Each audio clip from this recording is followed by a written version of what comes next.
For real? Oh no. Yes.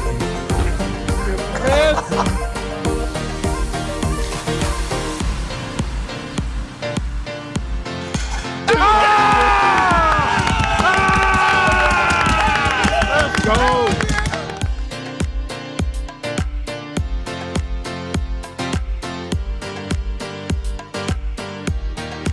Boston.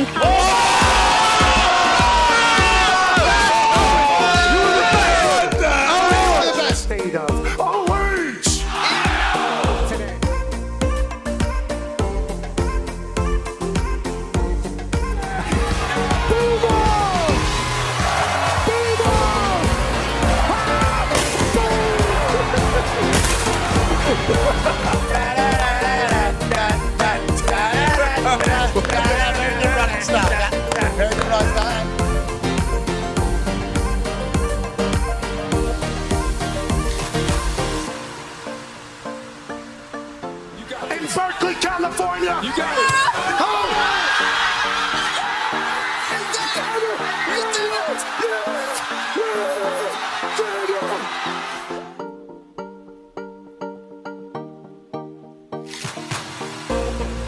This one's for three.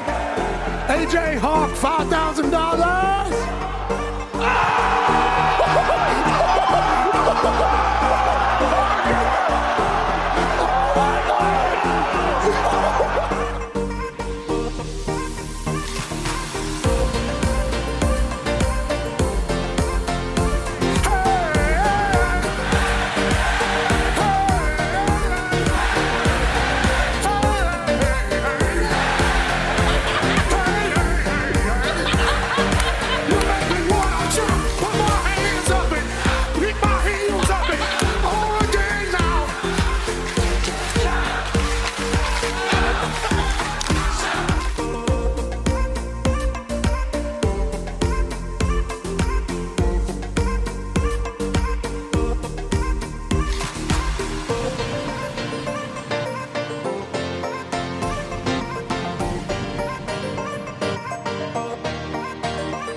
USA, USA, USA.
Hello. Thank you so much for tuning in. And Michael, you did a phenomenal job on the golf coverage, and ESPN is absolutely smashing the golf coverage the last couple weeks. That'll continue on ESPN Plus until it's repicked up here and wherever you can watch it. And we're very lucky. I am live in a hotel room in New York City overlooking the U.S. Open. Just got done with an orientation with the NFL now that I'm a part of NFL media. Obviously been keeping track, as everybody has, with what's going on down there at East Lake in Atlanta. Don't know if you saw it this morning. Ryan Fox, champion this year on the PGA Tour out of New Zealand. He starts out bogey, bogey, and eagle. That's par. That's par right there. That's a tough way to golf if that's what you're going to continue to do. We will certainly show respect for our rugby playing lad. But we have an update. Adam Scott and Bob McIntyre tied at 3 under through 7 and 8 holes, obviously, respectively. Victor Hovland, Tom Kim, and Alex Smalley round out the top 5. Who will get a playoff dub as Eastlake, Atlanta continues on ESPN Plus, and we will be live for the next 2 hours. We got a lot of guests. We got a lot to chat about. The football is alive. The NFL orientation gave me some information, and tonight, FCS football games that are actually real will be taking place. Foxy, let's get this thing started live back at the Thunderdome. The following program is a collection of stooges talking about happenings in the sports world. It is meant to be comedic informative. The opinions expressed on this show do not necessarily reflect the beliefs of their peers, their boss, or ESPN. There may be some cuss words because that's how humans in the real world talk. If you are young, please seek permission before watching any further. Hey, Why? let's go. This show stinks, and the fact that you listen, we are very, very thankful for. McAfee on the line with a gorgeous assist. The all-time leading tackler for the Green Bay Packers. You pig. Damn it! Be a friend, tell a friend something nice could change their life.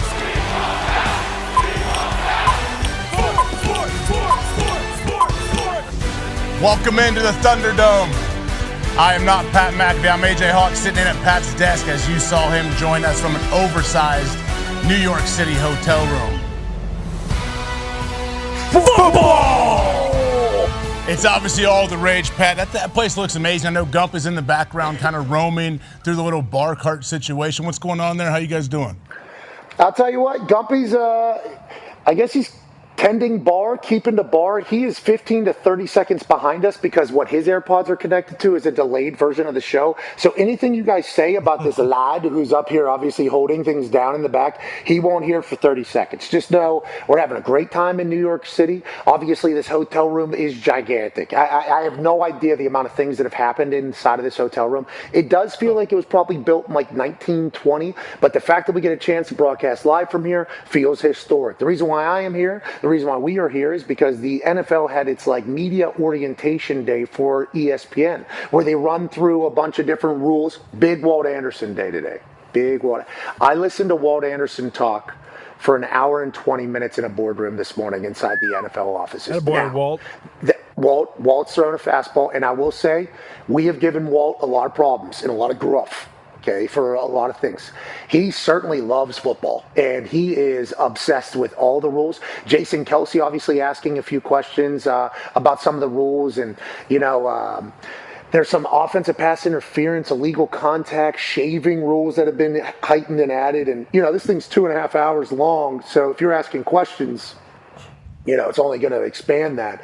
Jason Kelsey had some great questions. Kurt Warner had some great questions in there. Scott Van Pelt had some great questions. Obviously, the Monday Night Football team, Joe Buck, Troy Aikman are in there. Like, the entire ESPN NFL media was in there, and Walt Anderson was holding court. Just know that they're leaving no stone unturned to make the game better. They want these reviews to be expedited. Okay, we're 15 seconds faster than we were last year, and the year before that, 30 seconds faster than that. So you do the math, that's almost 45 seconds to a minute faster from just 2 years ago. That's the advancement of technology. Now, Alberto Riveron's getting back into the saddle with Mr. Buttersworth over there at the Art McNally review room. And I'll tell you what, I don't know if I love that or hate that, but I do appreciate that.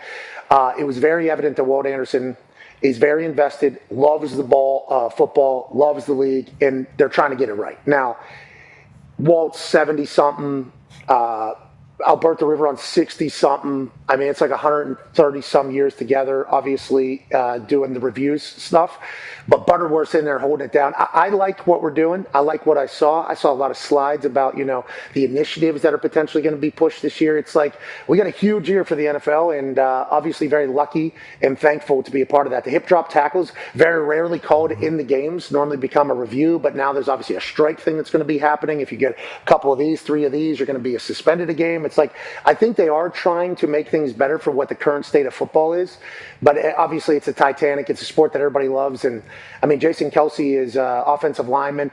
Jason McCourty is obviously a DB. And then you got Kurt Warner, who's a quarterback in there. So you got a lot of different ideas coming from a lot of different positions, and they're trying to make everybody happy. But what I'm saying, coming out of a 2.5-hour corporate boardroom slideshow, multiple speakers. Exciting, yeah. Like electrifying environment. Was there a lot of back and forth, though, for real? If someone's sitting up there talking for an hour and a half, I would assume there's some give and take, right? They weren't standing. They were sitting. Everybody was sitting, and then they passed the remote to control the screen that had the decks on them, all the different stats and videos and everything. I sat so the screen was right to my left. The whole table was right to my right. So I was in worst spot imaginable. Yeah. So it was a decision that I guess Kelsey, Kurt Warner, and I made without us knowing. We were at the very end of a very large day. I mean, this thing might have been marble. The NFL's doing good, it turns out. It seems like they're doing really good. Good boardroom they got. But everybody was in there, and it was cool to kind of get the direction in which the league is headed, especially because they're at the top of the world. Obviously, a lot of international games happening. Love that. Flag football, the way that's growing from a youth level to a college level. They're hoping by 2028 potentially have a college national championship, which would then lead into the Olympic flags football, obviously in LA in 2028. So it was cool to learn all that stuff. It was. Boy, they are not really in the business of keeping people awake, though. It did feel like we were trying to get information out here. This ain't a fucking song and dance game. This is, hey, we're going to feed you some info so you guys understand what's going on this season. And we got a lot in there. And I want to say thank you to everybody at the NFL that has obviously worked tirelessly this offseason. But there's a lot of different committees that are meeting on different things. It's like, how many people are doing what in this place? It's like a lot. So the league is in a good spot. And I'll tell you what, if the league wanted to go anywhere faster, they'd put their hitch right on the back of a Ram truck, wouldn't they? Hell yeah. Yeah, and this thing would drive you to the top of the mountain internationally. It doesn't matter if it's South America, Australia. Do you know there's 20 million NFL fans in China? What? Excuse me? When are we playing there? 20. It seems like only a matter of time because all the big numbers of where the fans are have all had games except for China. China had 20-some million fans on their little graphic that they had. Australia, obviously huge, but you take a Ram truck to any of these places. Now, I've never been to China. I think they got some big mountains, topography pretty crazy. Yeah. The Ram truck had no problem. They're actually wondering if that wall that they had, if the Ram truck delivered all the bricks for the Great One. Now, it might have been a little bit earlier. It might have been before Ram trucks existed, but Ram trucks the best down the line. Toxic Table at Boston Connor at Ty Schmidt Con Man. I'll have you know, the league that we invest a lot of time in, it does feel like they care. It didn't feel like it was a bunch of robots talking. It did feel like they really, really care about everything.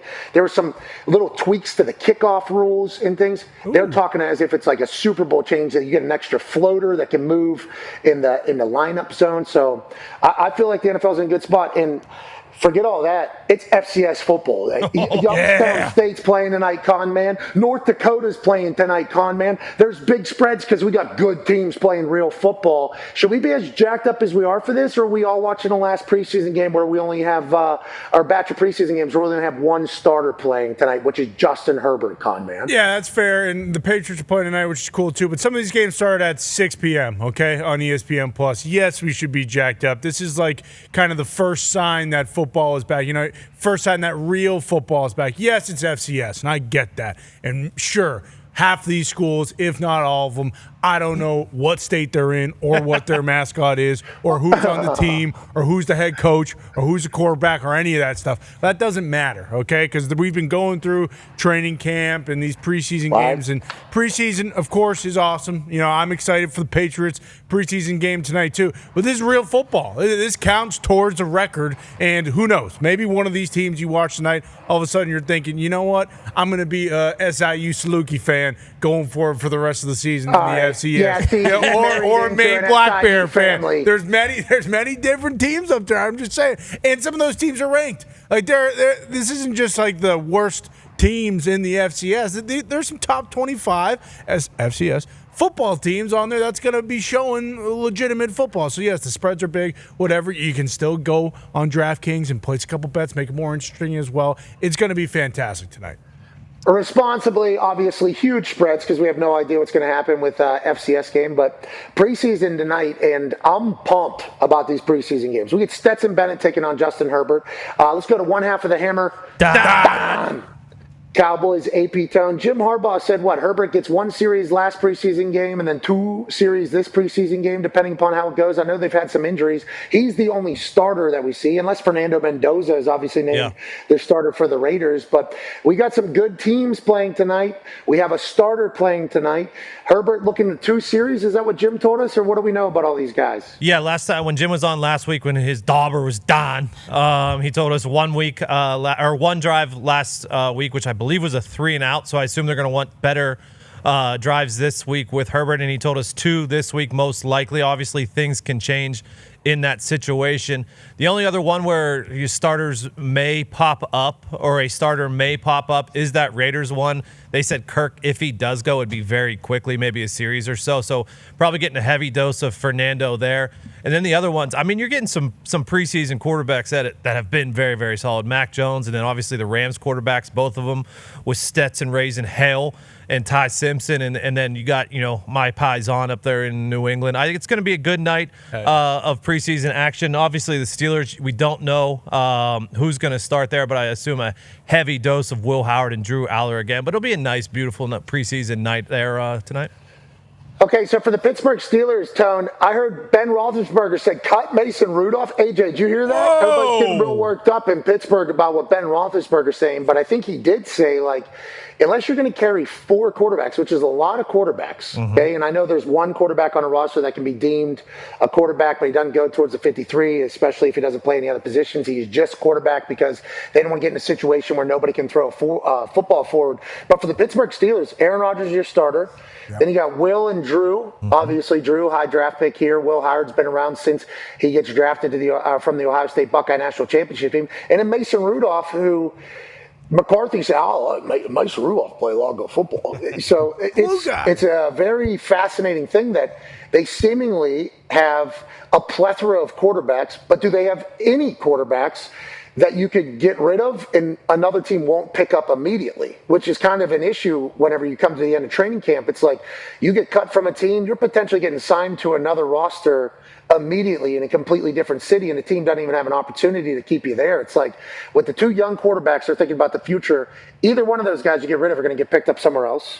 Okay, that's definitely going to happen. And Rudolph, I think the way Ben was trying to explain, he's like Mason might be the only one that doesn't get picked up strictly because he's not like a super young guy. So if you get rid of him, you can maybe have him on the practice squad if you're looking to keep all 4. There's a lot of decisions that are going to have to be made there in Pittsburgh, AJ, actually, especially with Aaron coming back and assume lighting it up. It's like who gets the chance to be in the internship for the year as well? Yeah, who gets the internship? And also, are you going to develop these young guys? Or Mason Rudolph's been around for a while. We know what he can do and how he can play. But is there a possibility that any of these guys could draw anything in a trade market? Would they give you any kind of anything? I think Mason might be the only one, just because he'd be an established. The other guys just haven't been proven. Yes, correct. Yeah. An established, proven, valuable quarterback for a team out there that maybe doesn't have a backup quarterback right now or is worried about their backup quarterback position. I tend to agree with Seven on a lot of things he says, and I tend to agree with him on this one as well. I mean, we know what Mason is. He's great. He's a solid backup, but in this situation, if you're going to lose a guy, you don't want to lose the 2 young guys who may potentially have a future with you. And Big Mike said, I'll carry 6 if I could. But I don't know if that's going to happen. Killer, Big Mike. I don't know if you can, though. I think that's the thing. He said, if I could, I would. It's like you can't, though. So we're staring down a reality here where you got 4 quarterbacks, which might be too many quarterbacks. Joining us now might be a lad who has a little bit more info on all of it. Senior NFL insider, was in the same thing I was in this morning. Was breaking news live from the meeting that I was in on the opposite side. He had the right idea, not sitting directly in front of the screen like I did. Ladies and gentlemen, senior NFL insider for ESPN, Adam Schefter. Whoa! Look at that. Whoa! Pat, Beautiful camera. Pat, Christopher Nolan. a shout out to my friend Ryan Bastick with ESPN. This has been only 17 years in the coming. I haven't had a big time looking camera in a long time. It's the same camera. We got a new laptop. We changed some things, and here we are. And the camera that we will be doing NFL Live from right behind me, that's also been upgraded. So yeah, listen, 17 years of the company. It's about time we get upgraded here.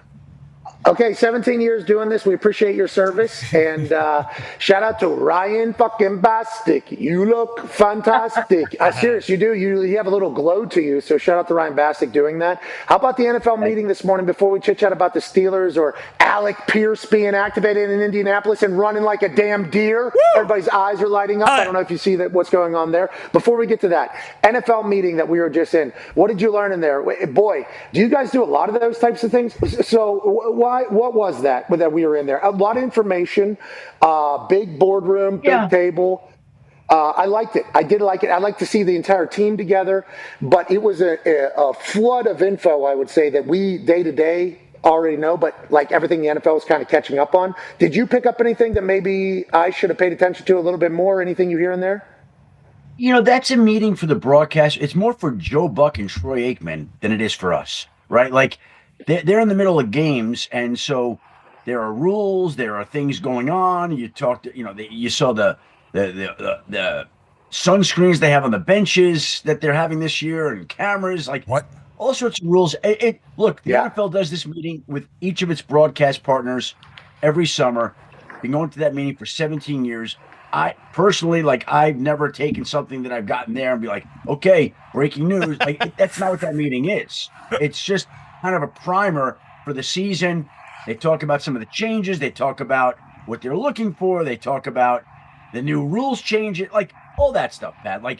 That's what. So he hates it. Shefty hates it. Yeah, it sounded like you hated it. I liked it, Shefty. Hey, McCarthy. I don't know if McCarthy from the NFL is listening. Shefty hated it.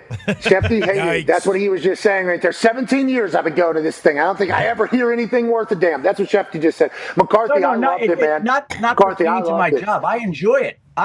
It's always a sign that football's near. You're around your colleagues. I like visiting the league offices. I was once evicted from there. It's nice to be welcomed back there. So it's good. People forget you started at NFL Network. People do forget that Shefty is one of the first contributors to the NFL's television. Now, granted, it did feel like they were just hiring straight out of Michigan. We'll get Rich Eisen, and then we'll bring in Shefty, and then we'll just kind of keep him around for a while. And then Shefty becomes greatest insider of all time, and obviously Rich Eisen becomes icon. Okay, NFL gets a lot right. I think that's what was being talked about today. We're all lucky and honored to be a part of this season. Let's get to some news here that we got today. You broke Alec Pierce live from that boardroom. He is getting cleared. He's off the PUP, and now we're seeing clips from James Boyd, amongst others, that are out at Indianapolis Colts practice, and we're seeing him run. He's looking like a damn deer. Okay, look at Reggie Wayne, get off me, striding. This guy walks terribly. Okay, we've been watching this guy walk the last couple of weeks. He walks like a 90-year-old. Looks like he's skipping around pretty good right there. What do we know about Alec Pierce, and when did this decision kind of come to be that it was going to happen today? I think this was always the plan that, we're 2 weeks away from the opener and 2.5 weeks, and it's time to start ramping up so he can get ready. And their plan all along has been to have him ready for the regular season opener. And I don't know. First of all, we have to see if he can make it back. I think he probably will. I don't think he's going to be full go that first week. I don't think that's realistic to expect. But the way he looked out there would tell you that with 2.5 weeks of practice, that he should be able to help on opening day. And if not opening day, then shortly thereafter. But we're in the window now where if you're Alec Pierce, you're a guy that's out there. You got to get into camp now. That was today? Yeah. Yes, he's playing opening day. Yeah, he's playing. It does feel like it, doesn't it?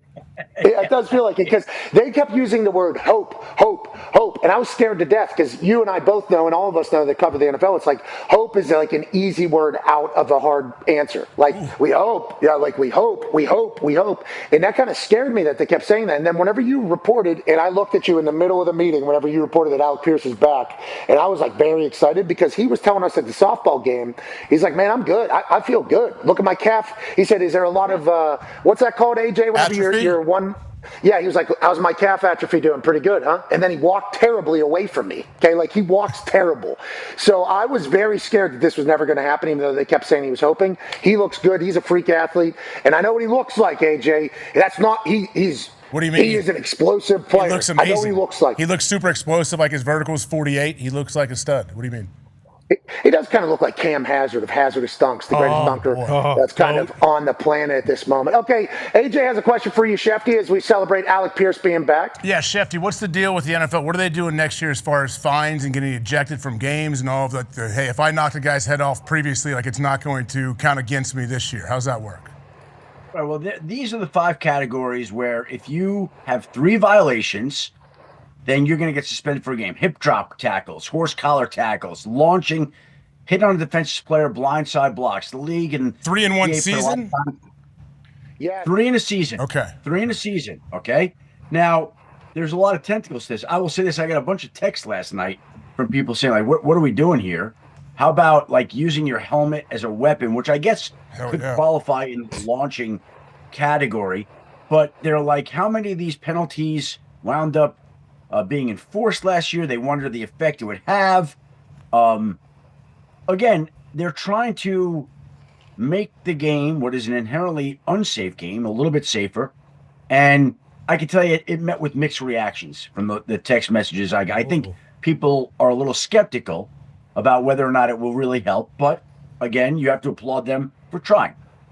Huge convo this morning in the boardroom that we were in. It was towards the end because there was a question from, I don't know, maybe director from Monday Night Football. I don't know exactly who it is, but brought up, like, are these going to carry over into the playoffs? Like, does this carry over into the playoffs, or is there a reset in the playoffs? What if there's 2 in one game and it becomes your third? You get ejected from the game in real time.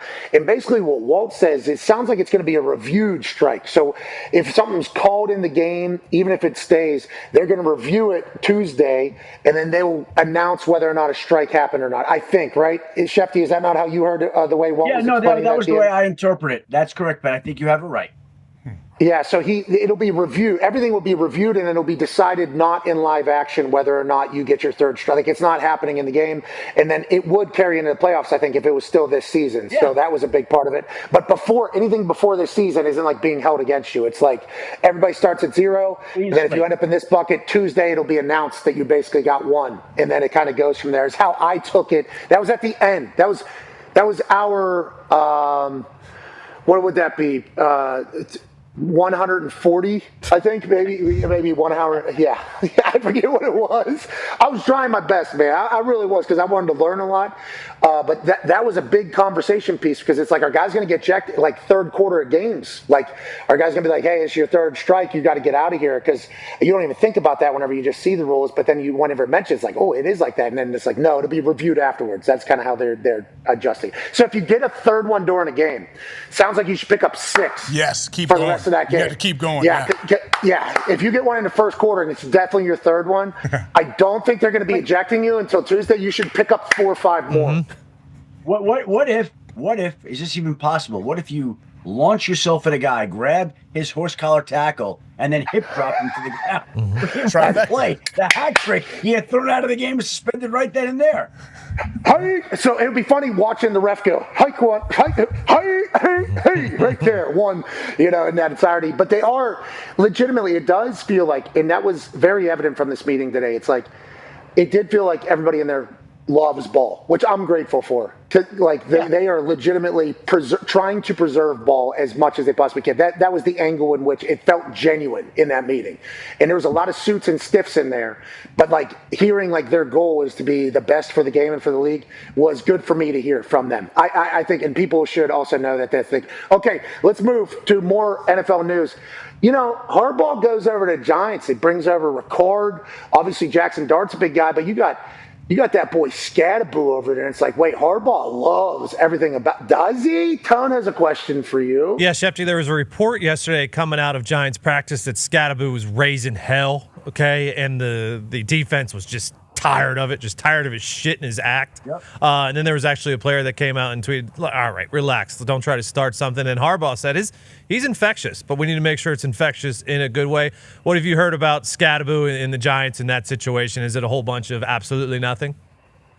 Well, I think there were people that basically said that they didn't like that Cam Scadaboo was coming at their legs in some of these plays. It started a little bit scrum in practice. I think that's natural. I think John Harbaugh is right. The guy does have an energy, and he does bring an attitude, and you do want guys like that on your team. I think the defensive players don't always love it, and don't always appreciate it. It's sort of like we could go back in time. There are always players like that, whether it's Bill Romanowski in football, Dennis Rodman in basketball, whoever it may be, some guy that's like a pest that you want to have on your team, but probably isn't a lot of fun to practice against. And that's probably what we're talking about here with Cam Scatterboo and the infectious energy that he brings to the rest of the team. Okay, so Harbaugh saying that, immediately go, okay, so Harbaugh doesn't just say Scatterboo's awesome.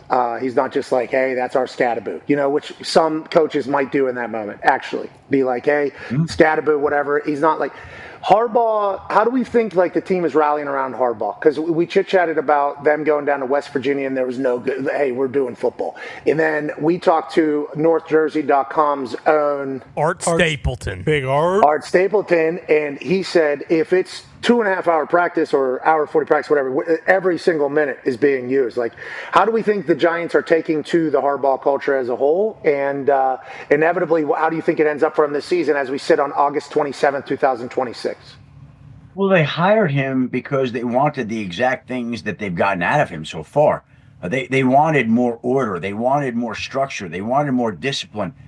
But when you get John Harbaugh, you get tough practices, and the players aren't always going to like them. They're tough physical practices, but his results, what he's brought, are indisputable. That's why they hired him. That's why he was so coveted on the coaching free agent market. And so, look, the first year, I think everybody's going to be all on board. And if they're winning, everybody will keep being on board. But like with any coach, when you don't win, there are going to be people that don't always like everything. It's like any team, right? Like, that's the way it goes. But right now, everything's great. He hasn't lost a game. Everything, and there are big expectations with the Giants. So I don't foresee any issues there right now. I'll tell you, whenever, and Harbaugh obviously vastly different than the gentleman I'm about to mention here. Mangini goes to Cleveland. Mm-hmm. AJ, do you remember the stories that were just rippling through every other locker room about what he was doing? 6 a.m., rookies, full pads in the indoor. Hey, we're going to establish like grit and toughness. Obviously, they don't win games. Everybody turns on them. Matt Patricia up there with the Detroit Lions. Right. I'm a hard ass. I'm rolling around on ATVs. They don't win games. Everybody turns on them. If you win, you can do whatever. That's real. Yep. It really is. Yeah. It really, if you can get the lads to believe that you can win by doing this, they will run through a wall for you. But if they're running through a wall and it's uncomfortable and they hate it and they're losing, it's like, yeah, right, dude. There has to be another way to go about doing this, especially whenever you hear about the teams that are at the top. Now, let's talk about the teams that are back at the top. Connor's got a little drama going on with maybe the best player on the New England Patriots. What the hell is going on up there in Foxborough, Con, man? Yeah, Shefty, why hasn't Christian Gonzalez been signed yet? It feels like once Witherspoon was done, it was kind of clear cut. Okay, now Gonzo gets basically the same deal, maybe a little more guaranteed money, and this is just going to become the new highest paid corner. For some reason, that hasn't happened yet. What is this situation? Is this a situation that is brewing where I should get concerned about Christian Gonzalez not being the best player on defense for the Patriots for the next 10 years? And also other corner, Joey Porter Jr. What is his situation? Are those kind of the next two deals, and should they happen or will they happen before the season starts? Well, let's talk about Christian Gonzalez first. And I don't think that at any one point here that they've been close to a deal. And Devin Witherspoon and Christian Gonzalez have the same agent. So in a way, he can kind of dictate how this is going to go and see into the future in a better way than each of the two teams can. So Witherspoon was going to get done first, and it got done at an average of 33 a year. The Patriots have not been in that category, but Witherspoon has established the benchmark, and the Patriots haven't gone there. And they weren't there before, and they don't appear to be going there right now. And they're off on the two sides of money. Now, there's a couple of things to keep in mind here. There's always a rush for great players in contractual situations to get deals done, I think, before the season. Now, Justin Jefferson that one year, I remember getting a call in the afternoon that the deal was getting done within the next 30 minutes. And then at the last moment, Justin Jefferson decided to nix the deal, bet on himself, play out the year, and then he wound up signing a huge deal the next offseason. Now, everybody gets to do what they want with their careers and their contracts. I always think with a player in the NFL, if there's big money involved, take it when you get it. That's my motto. It's more conservative. And some people don't agree with that, and I understand why. Because there's a lot of money that players make sometimes that's extra. But the Patriots and Gonzalez haven't been close. Now, I kind of think like Mike Vrabel views defensive linemen and getting pressure as the most important thing on a defense. Like he prioritizes that. Loves corners, of course, and he knows that Christian Gonzalez is a great player. But if we're going to pay players premiums like up front, that's something I think that's been important to him in the past. I think they want to pay Christian Gonzalez, but they're obviously not in the same neighborhood right now and haven't been, thus his disappointment. So what happens? Well, I think that there's probably another push before the season begins or at the start of the season from both sides to try to get done. That's my guess, because he's too good a player not to try to get something done, and they're too smart not to try to get something done, and the numbers are there.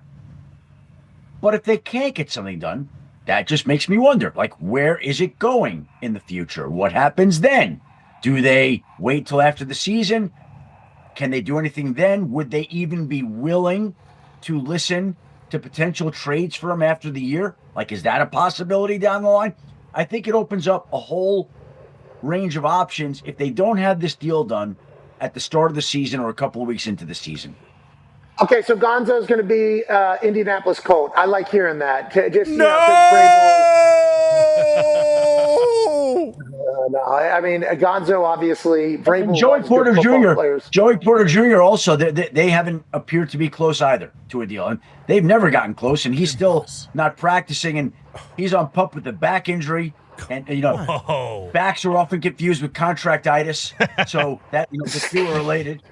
That's the way it sometimes goes, and they're waiting on him, and he's waiting on them, and that doesn't seem to be going anywhere. And again, I want to point out, we're headed into what is always a very interesting weekend where teams go from 90 to 53, and there are trades made, a lot of trades of people like rounding out their roster. Like, could the Steelers get an offer that would be enough that make them think about dealing Joey? And by the way, and who would that be? Who would be willing to give up what it takes to get the player and pay the player? Like, there are a lot of people that could do that this time of the year. I don't think, but let's see if anything comes out of the woodworks.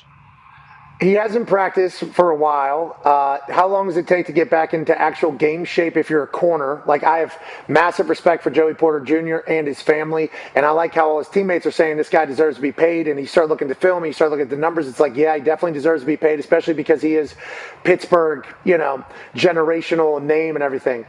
If he was to get traded, though, okay, I think a lot of people would certainly attack the Pittsburgh Steelers for the way they've allocated money towards older people on the roster versus maybe what the future could be in Joey Porter Jr. Maybe has another 10 years. McCarthy's come out and said, we'd love to see this guy on the football field with us. We'd love to just, kind of get some work. He hasn't even seen him on there. It's like, so if they let's say they get a deal done, what you're saying is seemingly not possible. At corner, if you're not 90 to 100%, you're going to get cooked and exposed. So Joey Porter Jr. is going to have to get back in shape. Not saying he can't, but this is nowhere near ending, Tone. Feels like the Steelers and Joey Porter Jr., this is inevitably going to be big, loud drama for the Pittsburgh Steelers, Tone. I don't love it, but it's starting to inch into oh no territory. Because like Gonzo in New England, he's been playing. And he's like, I'm disappointed, but I'm going to go up there and do this. Joey Porter Jr. hasn't even been playing. I mean, he's just been on the sideline back. Now, I'm not going to roll my eyes like Schefter did. He did. You were talking about Alec Pierce. Like, I don't think it's accidental that today is the day, right? We see Jonnu Smith sign with the Green Bay Packers. These people know it's go time. Like, 2.5 weeks, time to start getting ready, which, again, makes me wonder what's going through the mind of one Aaron Donald right now as we get closer to the regular season. And the Rams kick off their season 2 weeks from tonight in Australia against the 49ers. Woo! Like, I would think that he's probably getting close to making a decision at some point here. Because either you're going to do it or you're not going to do it. We're at the point now, like, you coming back or you're not coming back? Does your body feel like it can handle it? Or does your body feel like it can't handle it? What are we doing here? One way or the other, right? What's the fecal matter metaphor that people normally say, Schefter? What's the metaphor normally? What do you mean?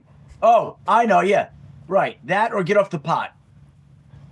Yeah. There it is. That's what it sounds like you're saying. And we're incredibly lucky that Ryan Bastick decided to get off the pot and get you a new camera. You looked amazing. It was great to see you today. First time in the history of this show that I've ever been on a shot that looked more clean and crisp than the guys I'm talking to, ever. Well, okay. Sure. It looks a little laggy, just so you know. You have been delayed. Yeah, I don't know. And you are glowing. We know how good a shape you're in, the amount of moisturizers you use. We can see all that now. That's good. You're the best. Ladies and gentlemen, senior NFL insider, Adam Schefter. Yes, sir. He did look clear. He said he was more clear than me. I just have an iPad kind of set up here on top of the thing, and it's amazing what the future can look like, AJ. But on that note about the future, Joey Porter Jr. not getting signed, he is clearly like a future corner in this league, I think. You would think Pittsburgh, who has a lot of pride in the defensive side of the ball, would want to keep him around, especially with his name being what it is. And he went to Penn State. It's like he's a local story. They can't get a deal done with him. Does that indicate that maybe Steelers aren't all in on what they could become? AJ, how do you kind of see these types of negotiations taking place? And obviously the Gonzo one's been a little bit more public, but Joey Porter Jr. hasn't even been on the field.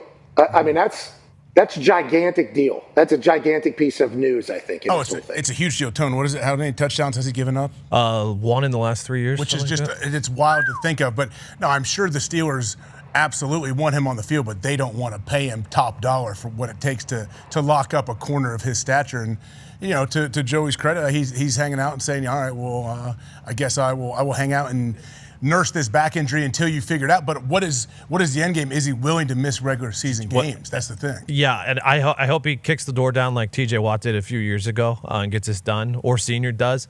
But Shefty brought up a good point about Vrabel and the edge rushers and paying those guys. The Steelers have had that same exact philosophy. They always pay the edge guys, and up front hasn't really been a corner that's got a ton of money ever that I can remember. Yeah, so the Vrabel news on the New England Patriots, didn't that sound like Schefter's like they're nowhere close on money? And remember, Vrabel likes the big guys. He's not really a corner guy. He thinks if he can get to the passer, that can kind of help the corners. But can't the corners help the pass rush as well? I mean, also, if you got Gonzo, a guy, I think you keep him. Do you worry? And now Gonzo's only play is he going to now threaten to hold out? Like he's been there, he's been participating, he's been playing, and they're nowhere close. So he's like, what do I got to do? Yeah, I don't know. And maybe, he just goes in and just says, I'm going to lock it down again. But at that position, I mean, you're 2 plays away from just getting dunked on. Yep. And just the entire narrative about you being completely different, let alone being hurt, having to react, the amount of insane athleticism that has to take place. Like corners, I feel like at corner, you got to be the most healthy to play.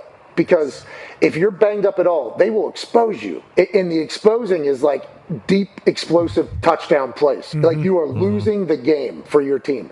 So if you have a guy that can shut, I mean, Revis had this for a long time. If you have a guy that you can like depend on back there, I just don't think you let that guy out of the building. I don't think there's a lot of those guys just kind of roaming around out there.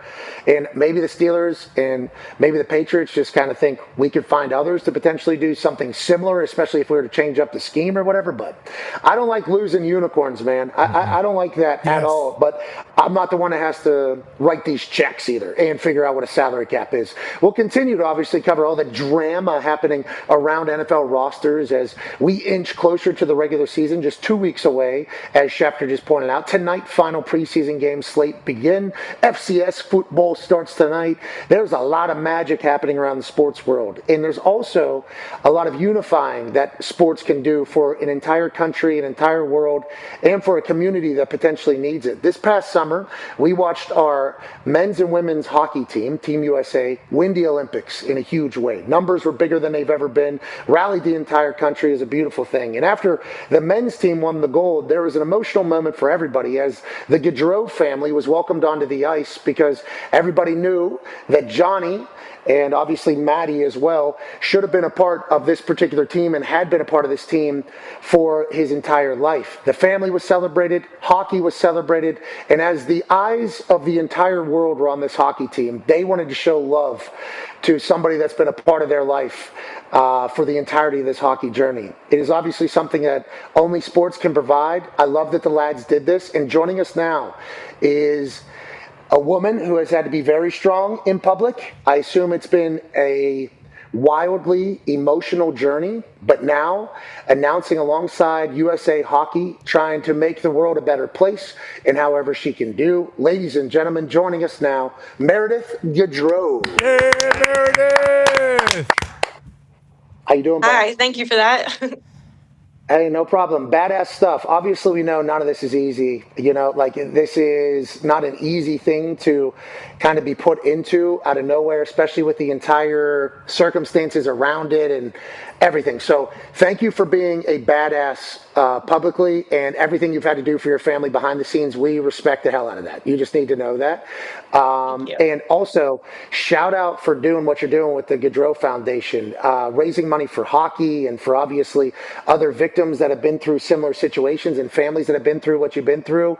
I appreciate you taking a very negative, turning it into a positive alongside the hockey community. Can you tell us a little bit about the merch line and everything you guys kind of have going and how we can help support you in this entire journey of not only for your family, but for hockey and the world as a whole? Yeah, thank you so much. So, yeah, it was definitely after the Olympics where we had this idea to do a collab with USA Hockey, and we just kind of thought it was a really great fit.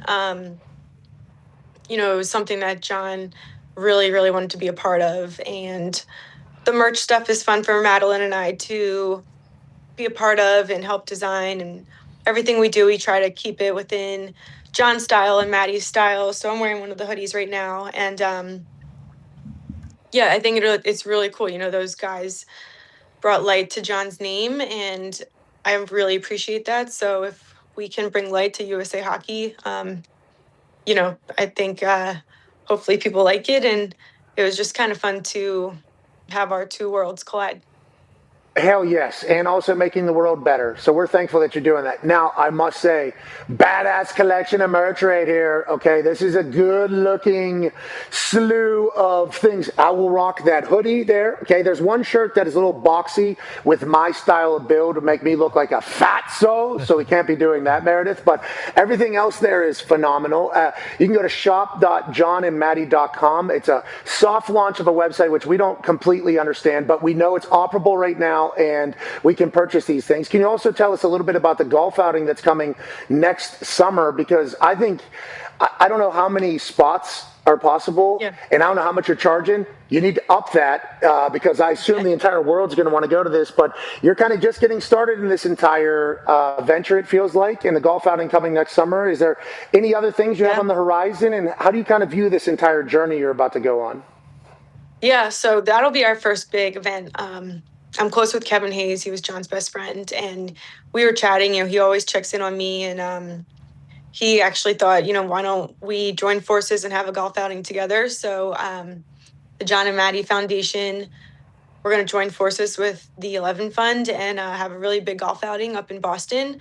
We're going to plan it for August next summer. But yeah, I think it's going to be really great. We just want it to be fun for everyone. And obviously at the end of the day, we'll give back to a lot of special causes. You know, the 11 Fund aims to give back to hockey programs in Dorchester. So it just aligned perfectly. And, you know, two really close families that have been through a lot. So I'm excited to, you know, just make that a fun day for everyone.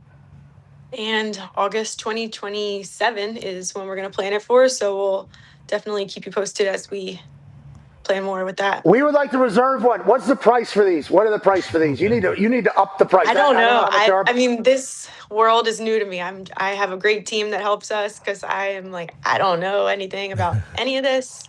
But I will let you know and save you a spot. Okay, so sweet. We'd like two spots, maybe, actually. I think we'd like two of the foursomes now, so there's only 34 left. So charge whatever you want to charge. You already got two from us, but I think everybody will want to support you. You need to know that. Like, we are all massive fans of what is happening and what you're doing, and I assume you're going to find so much fulfillment in this, I hope, and change so many lives going forward. So thank you for doing all this and letting us be a part of it. AJ has a question for you. Yeah, Meredith, I guess throughout this whole process, what have you learn from the hockey culture? I'm sure you've always known about the great hockey culture. We know how close it is, but being able to lean on some of these people out there that you may have not even known before. But what's it been like, I guess, over these last couple of years? Yeah, exactly. It's more like, you know, it's a small world in a good way. I could call anyone in this hockey world and just know that they'll be there for me in a second. Whether I see them often, like some of my Columbus family, or if they're Calgary, or if anyone, especially USA Hockey, like any of those guys all over the country, I don't see them as much as I used to anymore, but it doesn't matter. It's like you pick up where you left off. They're really special people. I find a lot of these guys all kind of have a similar personality, and they all remind me of John. They're all quiet, but then when you get to know them, they're really goofy. And then, they're all just really good friends, and they live this crazy life where you might not see each other often, but it doesn't matter. And, they're just the type of people where don't even ask a question. They're there for you. Yeah, I think you need to know it's not just the hockey community that would do that for you and your family right now. All the sports is pulling for you and your family. I mean, obviously grief is, to have it happen publicly is a whole nother animal. So thank you. We appreciate you putting on and doing this for others that are going to find inspiration from you in very tough moments as well. Conman has a question for you. He's from Boston. Yeah, Meredith, very excited for this golf tournament. I absolutely suck at golf. Haven't played in probably You don't get a spot. Hey, you're not. You're going to have to buy your own. He needs his own. I will. He needs his own. I'll find. Right, so 3 spots. Yeah, 3 spots, please. Yeah, Thank you very much. Thank you. I'll figure out a way to do that. But how was it with the Olympics? We all saw the celebration and just that entire the photos and everything of when the kids were able to go on the ice. Like, what was that kind of like for you, just being able to see that and see Team USA bring the jersey along and everything throughout the whole time?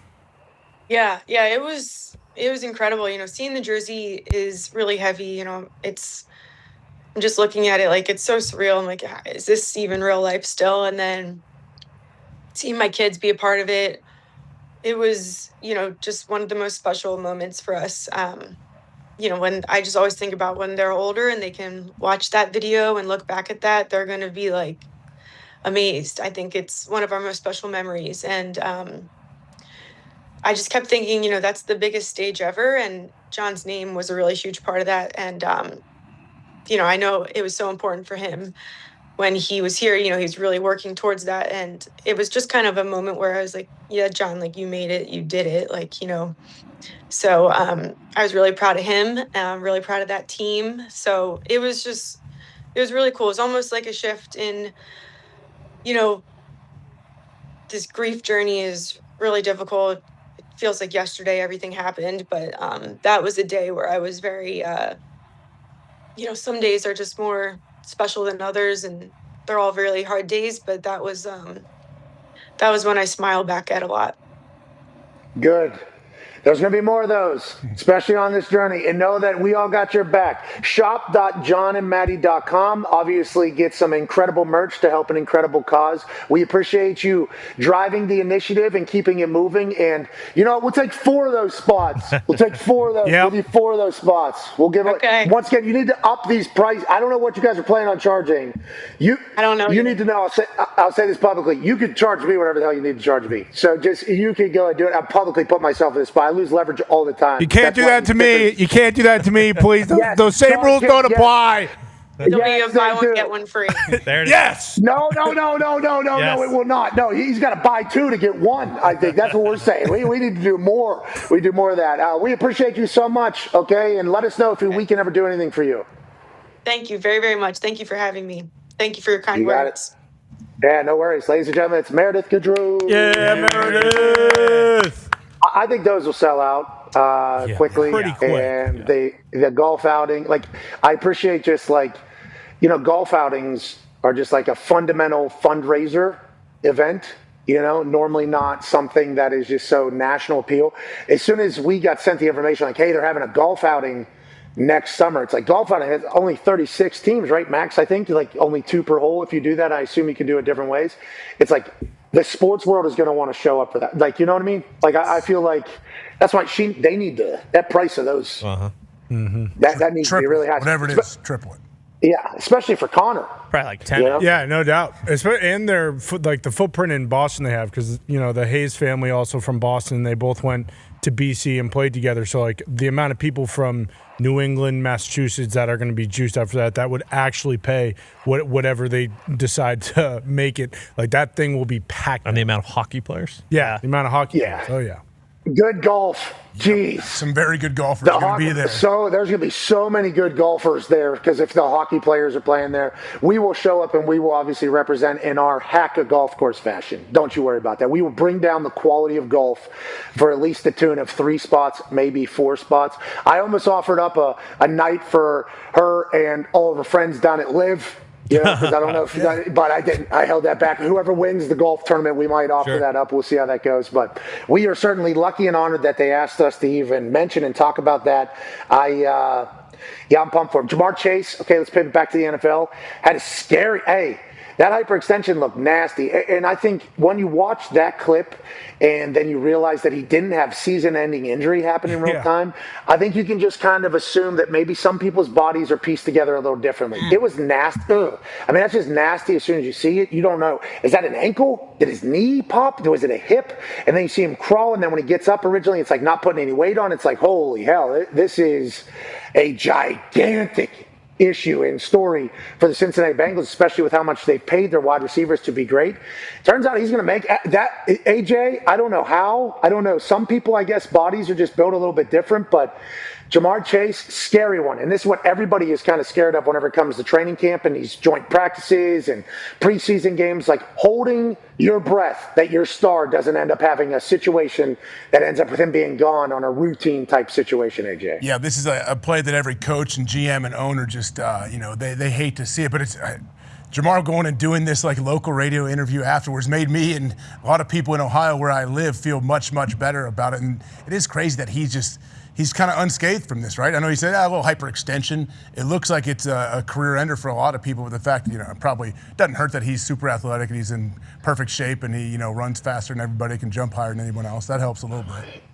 Yeah, and his freak show and all assets, and somehow if I was to do that, my leg would snap in half, and he's good. So, I mean, that's fun to know. Just kind of be reminded every once in a while about there's levels to this shit, and just always remember that. Speaking of levels to this shit, there's people that have a cup of coffee in the NFL, like maybe make a training camp or something, maybe make a practice squad. They don't go play college, but they maybe make a practice squad or something. Then there's people get in the NFL, work their ass off, back up, play special teams, have good NFL careers. Let's say 3-4 years of that entire thing. There's people that play maybe 8-9 years that have a good living, do that. And then there's people that are Pro Bowlers. Okay. Oh. There's people that are Pro Bowlers, and then there's all pros. Okay. These are people that are carrying the league. These are the people that are making the league. These are the superstars of the NFL coming together for one weekend and celebrate greatness. Okay, Pro Bowl has been happening since the beginning of the league. You're a Pro Bowler. You're a Pro Bowler. Who's that? The greatest of all time. Okay, they are Pro Bowlers. They used to go out to Hawaii, shut down an entire island. Everybody goes out to Hawaii. We'll do a bunch of gimmicks. We'll do a bunch of games. Everybody will buy in. We'll actually play. We'll gather around the pool. Everybody's families will feel comfortable. The NFL Pro Bowl is in Hawaii. At one time, the NFL decided to no longer make the Pro Bowl a Hawaii trip. They decided, I think it was my first year making the Pro Bowl, you're going to Arizona. Congratulations. They didn't even rent out the entire hotel. Okay, didn't even rent out the entire hotel. It was like, I think they asked me to pour pavement out in the desert, on a Wednesday or something like that, or a Thursday. Like there was multiple things that were being a part of being a Pro Bowler. And I think what happened shortly after there was I just thought this is not what I thought Pro Bowl was like in Hawaii back in the day, where everybody screams about how great it is and how legendary it was, and we all see the big moments and all the superstars getting together and sharing game and everything like that. So I think there was both parties, both the players not wanting to really put effort in and get hurt, but also the NFL wasn't really investing in making the Pro Bowl this super duper event either. Then they've been trying to save it obviously for all these years because everything on the field had been just like we're watching right there.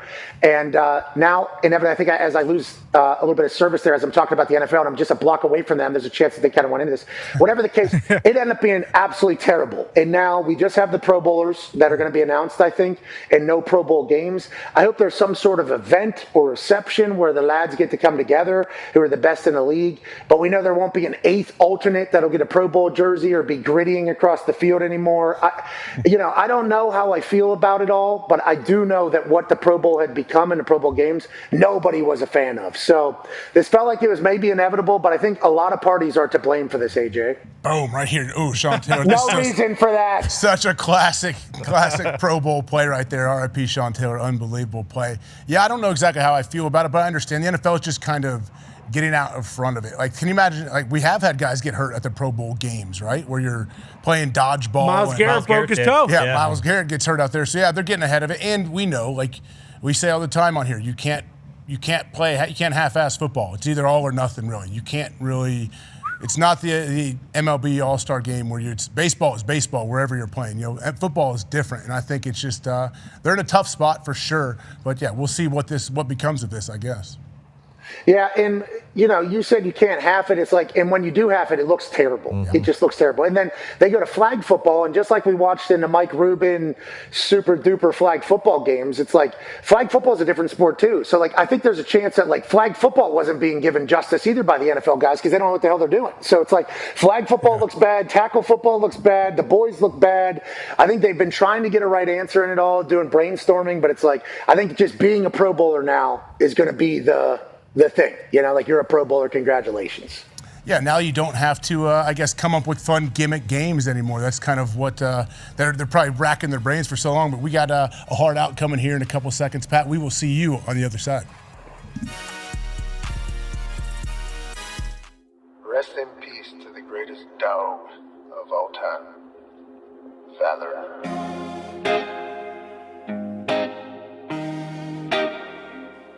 Wake up in the morning, smoking coffee, no cream. Scroll the feed, see some tweets on some crazy ass scenes. Trying to get to some money with our Powerball dreams. Cause when bills start stacking, we all feel the heat. We all hate the same folks, mostly lame bros. All the ink Karens need go back where they came from.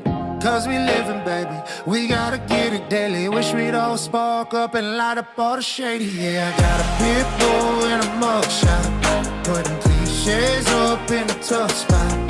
Got some kids who are shooters and some folk who are movers, and a buddy down the county running roughshod. We all got problems and bullshit that we go. System missing the mark, leaving us doing the most. From the burbs to the country, all the way to the hood. We can all get along and motherfucker we should.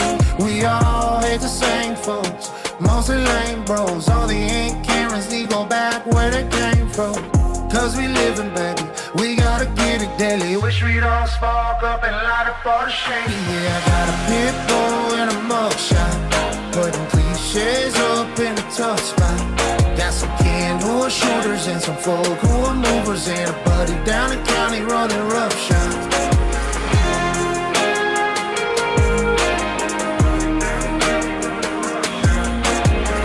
Different paths, similar scars. Avoid bullshit, it's so hard. So raise your smoke, whatever's your drink. We're more alike than we think. Forget the labels and the hate, they divide and conquer. We're all on the same rock, together we should wander. Yeah, I got a pit bull and a mugshot, putting cliches up in a tough spot. Got some kids who are shooters and some folk who are movers, and a buddy down the county running roughshod. Yeah, I got a pit bull and a mugshot, putting cliches up in a tough spot. Got some kids who are shooters and some folk who are movers, and a buddy down the county running roughshod.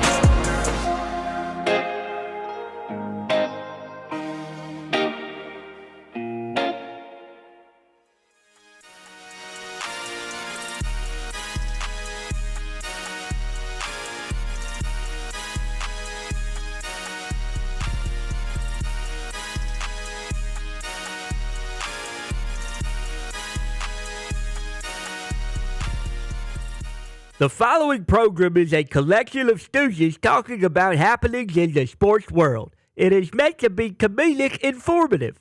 The opinions expressed on this show do not necessarily reflect the beliefs of their peers, their boss, or ESPN. There may be some cuss words because that's how humans in the real world talk. If you are young, please seek permission before watching any further. Hey, Why? let's go. This show stinks, and the fact that you listen, we are very, very thankful for. McAfee on the line with a gorgeous assist. The all-time leading tackler for the Green Bay Packers. You pink. Damn it! Be a friend, tell a friend something nice could change their life.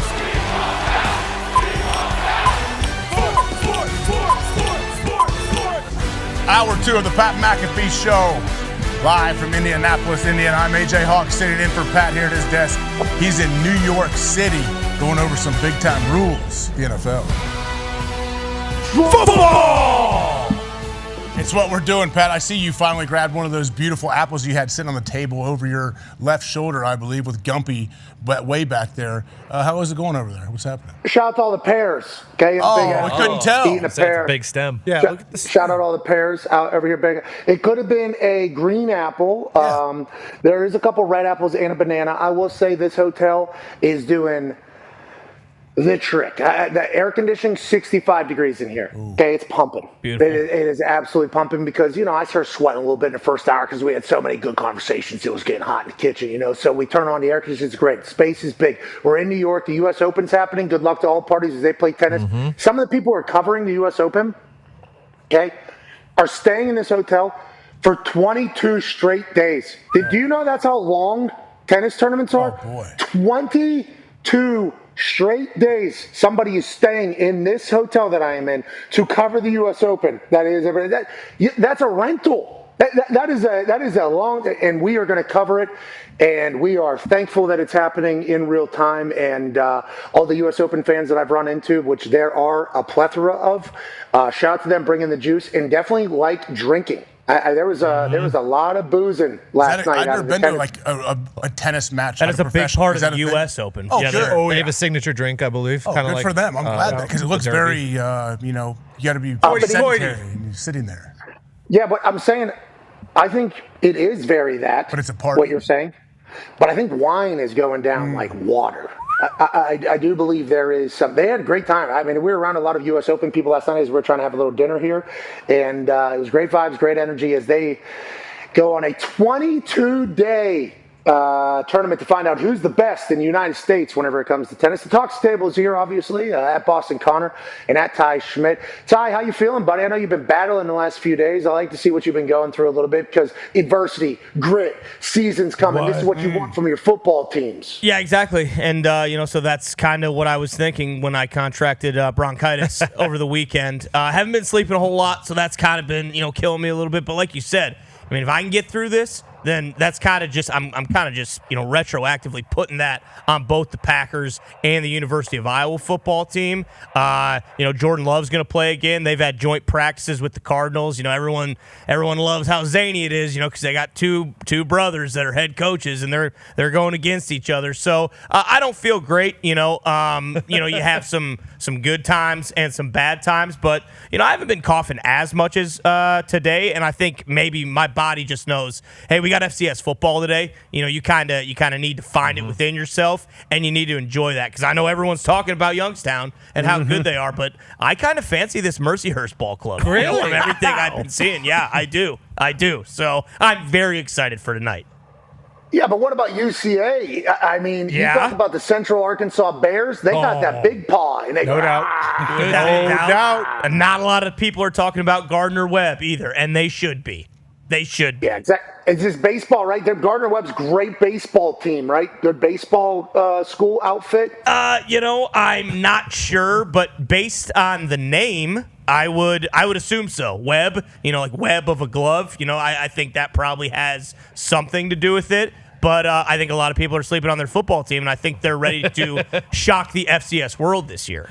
Yeah, let alone UT Martin. Yeah. Right. Do you know what they're about to do this year? Run it. Bingo. Everybody's saying that Indiana goes 16-0, and that's like the biggest story maybe in the history of college ball because nobody was supposed to be undefeated at this stage, especially with conference realignment and the playoffs and how many games there are. And UT Martin just said, well, why not us? And they might, they might win 30 straight games. Take them tonight. Take UT Martin tonight. That's the first one of the year. Half of the hammer. That's one half of the hammer. Yep, Cowboys. Obviously, UT Martin taking on the UCA Bears. And we just talked about the Bears. The Bears got a big roar. You know, they got a big arr, arr, when they want to. Oh, yeah. But UT Martin, the Owls, they go, hoo, hoo, hoo, hoo, hoo, and the Bears like, rawr, rawr, and the Owls like, hoo, hoo, hoo. Owls are like, pretty vicious. Owls killed a lot. They killed a guy. Yeah, Or a girl. and they wake up. A girl went down the stairs. Yeah, the owl came and flapped around and killed a girl, right? No, that's what happened. I saw that. We all watched show. it. That's what happened. Yeah, we talked to the lawyer who was defending Shout out. Right. David Rudolph. the guy. Rudolph, He was very clear. The owl came and did it.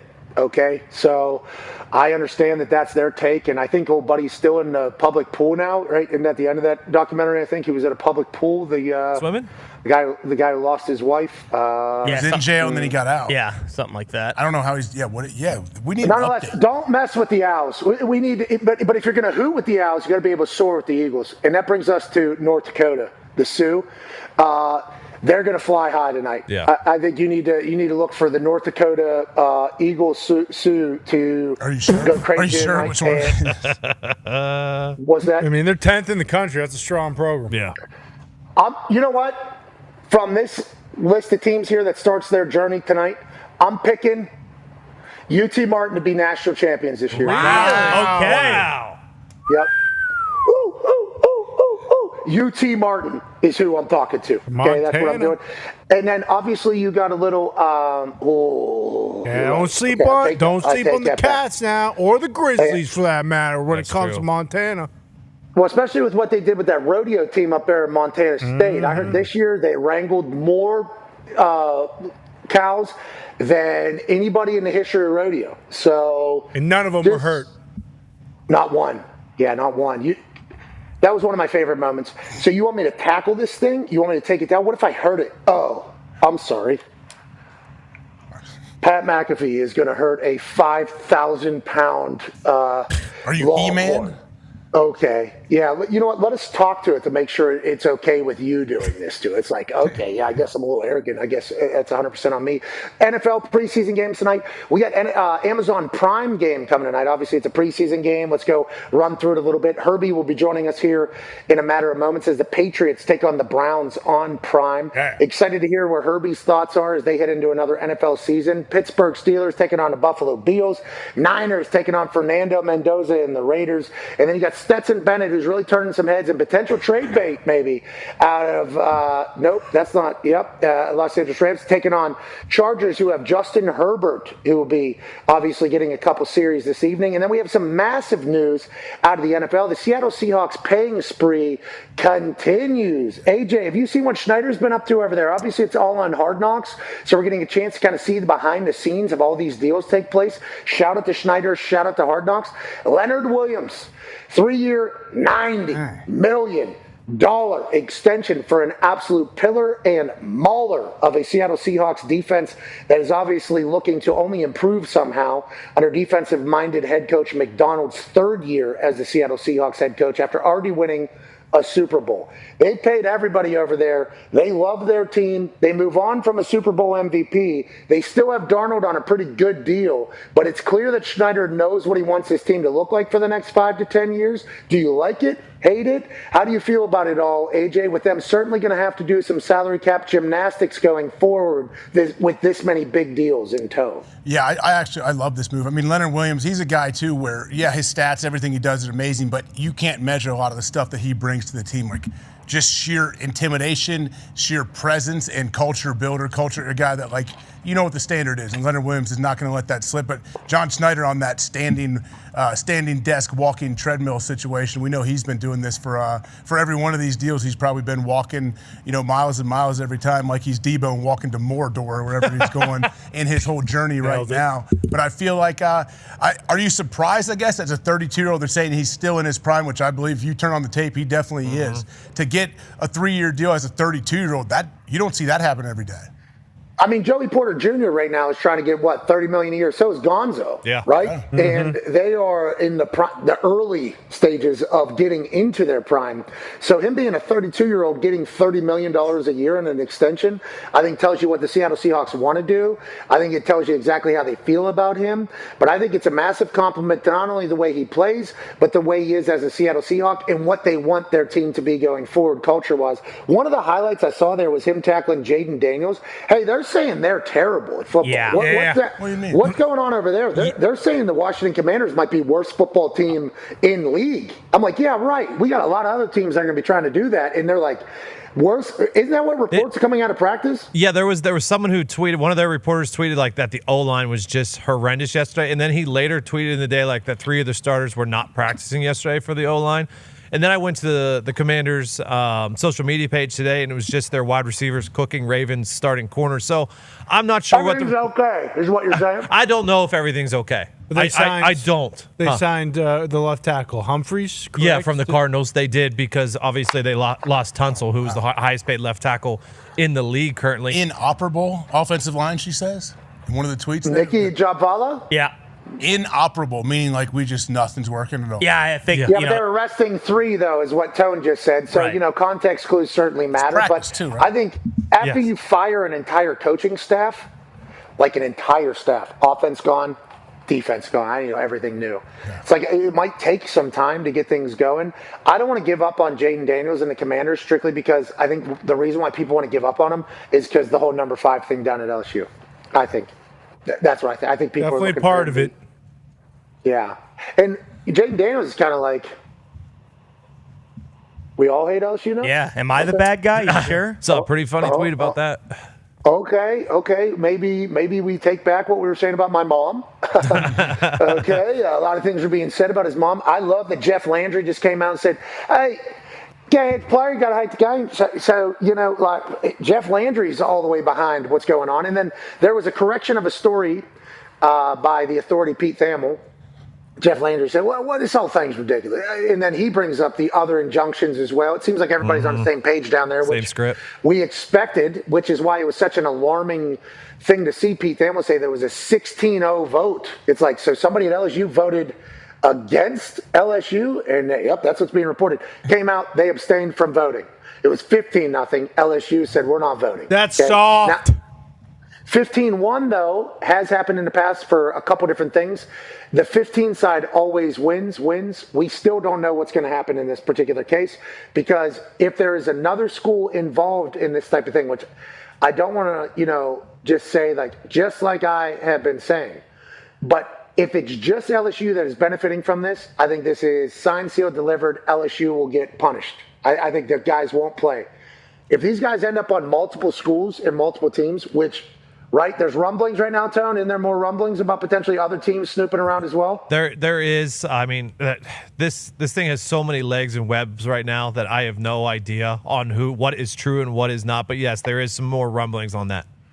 Yeah, there's rumblings that other schools that are at the top are potentially having conversations with some of these guys who are ineligible through this junction, like somebody that went to an NFL team and it came back. If it's any other schools. And once again, this might be LSU drumming up that the other schools are doing this too. We have no idea what's real and what's not real at this point. But by the time this comes, which is what they said, there's a 7-day window in which they're able to join. So we should know 7 days after August 30th, I guess, what's going to happen. We should know.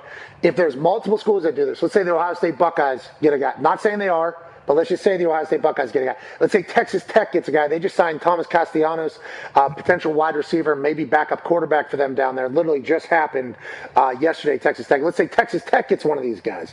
Let's say any of these schools who haven't come out publicly and said we're not doing it, get a guy.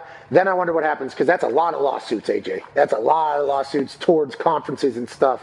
I guess we just have no information at this point, and we can kick the tires on this story all the way until the 7-day portal window closes for these guys who have the injunction to go, basically, right? AJ, that's where we're at right now? Yeah, it definitely feels like it. Right now, I don't see how any of the guys come back and play. You think they're actually going to play this year?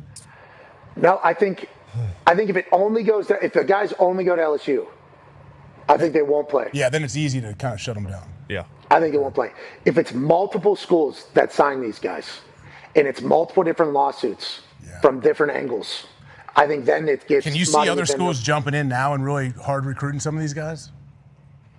Is it worth it? I don't know. I guess it just takes a coach and an AD that don't care about like what the possible backlash could be. In the commissioners, but they know now. exactly what the possible backlash could be because all the conferences have said, saying hey, they don't care. Well, right, but so you think a coach is, and again, who knows? You could get sued, and who knows where that will Players be. better be pretty damn good. That's if you're what I'm saying. Bring them in. You're missing half the season if you're a head coach. You're immediately getting suspended. I don't know how they play. I don't know how it works. Yeah, but can you suspend him? He can sue you for suspending him. That's what the injunction. Exactly. So it's like, I guess it really is going to take someone who, if they think one of these guys can really help, to just call the conference's bluff and just be like, you're not going to do that. Or if you do, guess what? We're just gonna sue you to the Stone Age, and we'll address this in the offseason after we've already played with this guy. And how does that hold up in court, though? Like, for the commissioners, it's like, hey, I made a rule. They're breaking the rule, so they're suspended. Like, what is the argument? Yeah, but the commissioner can't make the rule that breaks state law. State law, pal, Donnie Baker would say. That's kind of what is taking place right now. It's like, well, state law trumps any NCAA rule. Okay, laws supersede NCAA. So the NCAA, cute, or commissioner, cute, you're doing what you're doing. Law supersedes you. Joining us is a man who might have the answers. And we, as a show that are certainly a massive piece of this conversation, because this is a massive piece of the conversation heading into the college football season, are sick of talking about it. Yeah. Okay? People need to know that we are sick of talking about it, but it is a huge topic heading into what's going to be the biggest and best season yet for college football and the NFL. So until it stops, we obviously have to at least say that it's still happening. Joining us now is a guy who's certainly pumped that this is even anywhere near a combo that's happening at this stage of the football season. Just a few days out from college football game day, obviously traveling down to Baton Rouge, primetime Saturday. Amazon Prime Thursday night games start tonight for this man as he's in town for the Patriots and Browns. Joining us alongside Peter, hopefully, who I saw hit the road, and Skinny D, ladies and gentlemen, from Prime and ESPN, legend, former president of Ohio, going to have to get his take on what's going on in some Ohio trailer parks. Ladies and gentlemen, Kirk Herbstreit. All right, boys. Oh, yeah. It's time to talk about the ball going in the air, not all these shenanigans. Just enough of that. Damn. No, let's move past it. But I know we got to hit Which it. ones? Shenanigans right now. We won't talk about you being president of Ohio and having to speak for your state. We'll save that for the later, because the state of Ohio is being talked about a lot over the last couple of days. And nobody's saying that the Niners are moving to Ohio. So everybody's saying they're just kind of going there and do stuff that Ohio has. You can talk about that later. The LSU thing, I hate that we're still talking about it, but it does feel like it's a massive deal, because this could be the first time commissioners and conferences, I guess Sorsby at the Big 12 would kind of happen as well, but maybe the commissioners and the conferences are the ones that need to put the guardrails in and need to be the ones policing this entire thing, and maybe they're empowered to do so here. Kirk, how do you kind of view it as, honestly, this is not the full combo that we should be having, but it's certainly a combo for the future of college sports, I think, sitting right in front of us? Yeah, I thought Greg Sankey of the SEC, Tony Petitti, the Big Ten, tried to address it. You guys just touched on that with their announcements that basically they're forbidding this and allowing this to happen. But like we've seen over the last 2 or 3 years, anytime a player doesn't get the answer that he wants, his agent or his attorney is going to go and there's going to be litigation. And then you wonder, can they just, like I think Ty mentioned it, can they just get through, play the season and deal with it, litigation after the season? I don't know enough about it. I watch your show. I listen to Pete and listen to what's the latest. It seems like this changes all the time. Whatever happened to common sense? Just common sense. What if you go to an NFL camp and you sign a contract and then you get released? You're done. Your career's over. Go to the Arena League. Go to the UFL, but you're not going back to college football. I mean, that's common sense. So hopefully, nothing against this young man who's trying to leave. He was here at Cleveland, and is now trying to go to Baton Rouge. Nothing against him, but I just don't know how anybody in their right mind can think that this is a good thing. I get the 5 for 5 going back to the class of 22. I understand that, but not if you go to an NFL camp. Like, I just don't know how you go to an NFL camp, wear an NFL uniform, and then let's go back and play in at a college team that's going to pay me probably more money than I would have made if I stuck with the NFL. So hopefully common sense will prevail, regardless of the litigation, regardless of these ridiculous district judges that keep making rulings that somehow are impacting our lives. Like, why are they even why are they involved in college athletics? Get the hell out of here. Leave us alone. They have nothing to do with college football, and yet they make a ruling and we have to listen to them. It makes absolutely no sense at all. I don't think it's just sports that local judges are making big-time rulings where everybody has to all of a sudden abide by them, but that's bigger than our show and our brains could comprehend. You're telling me you don't think Honorable Ron Johnson down there in Baton Rouge had the best interest for all of college sports in mind when he made this injunction about the people? My final thought here, okay? Final thought as we move along. And Herbie, loud and clear, we heard what you said. Loud and clear, we heard what you said. If it's just LSU doing it, I think it's easy to take care of. If it's more schools that end up with these guys, because it's not just Daquan, there's dozens of others allegedly is the way it was being framed. If any other school ends up doing it other than LSU, I think it would be a much louder problem. If it's just LSU, I think it does get handled. Let's move to LSU. Obviously tonight, FCS football starts. Youngstown State's got a big one. North Dakota's got a big one. UT Martin, they might go undefeated. UCA, the Bears out of Central Arkansas, they're roaring tonight on ESPN+. College football, now week 0, just a couple days away. Bill Belichick's already arrived in Dublin. He's walking down escalators in the same airport that we arrived at. We are right on the precipice. You remember that? Here. You almost got in a fight in Dublin? Yeah, in the hotel, yeah. That Florida State fan, he got me in the lobby. And then he said something to you, and you about knocked him out, didn't you? Well, there was just this guy. He was very loud. He was saying a lot of very rude things to our face. Rude. Like, he was talking as if he was the internet, and it's like, hey, bro, you're right like, here. This is not the internet. Like if you really believe that, like, let's do this. And I did a classic. Like, he said a bunch of things. I go up, interact with him. I ask him a couple questions before he gives an answer. I say, shut the fuck up. Nobody cares. Right. Okay, in front of his family and friends. Okay, so he gets embarrassed. Nobody cares. Nobody cares what you think. Nobody cares what you have to say, bro. Just shut up, dude. Just shut up, So we're walking outside. But for you to go there tells you how rude he was. Oh. And it was like not one or two. It was just like what was he saying? Avalanche. Like what? Just kept going. Florida. This was when everybody hated Herbie from Florida State. Remember? So this was classic. It was a lot. I walk into Dublin, Ireland, into the hotel, and the whole time I'm thinking, great, we're doing Florida State, Georgia Tech. I walk in, maybe no one will see me go. We're in Dublin. Maybe there's no Florida State fans here. First person I see, hey, Herb Street, we were just talking about you. You're a real asshole. I was like, oh, right. We're out of the gate. Here we go. Yeah, but then he got a piece of you.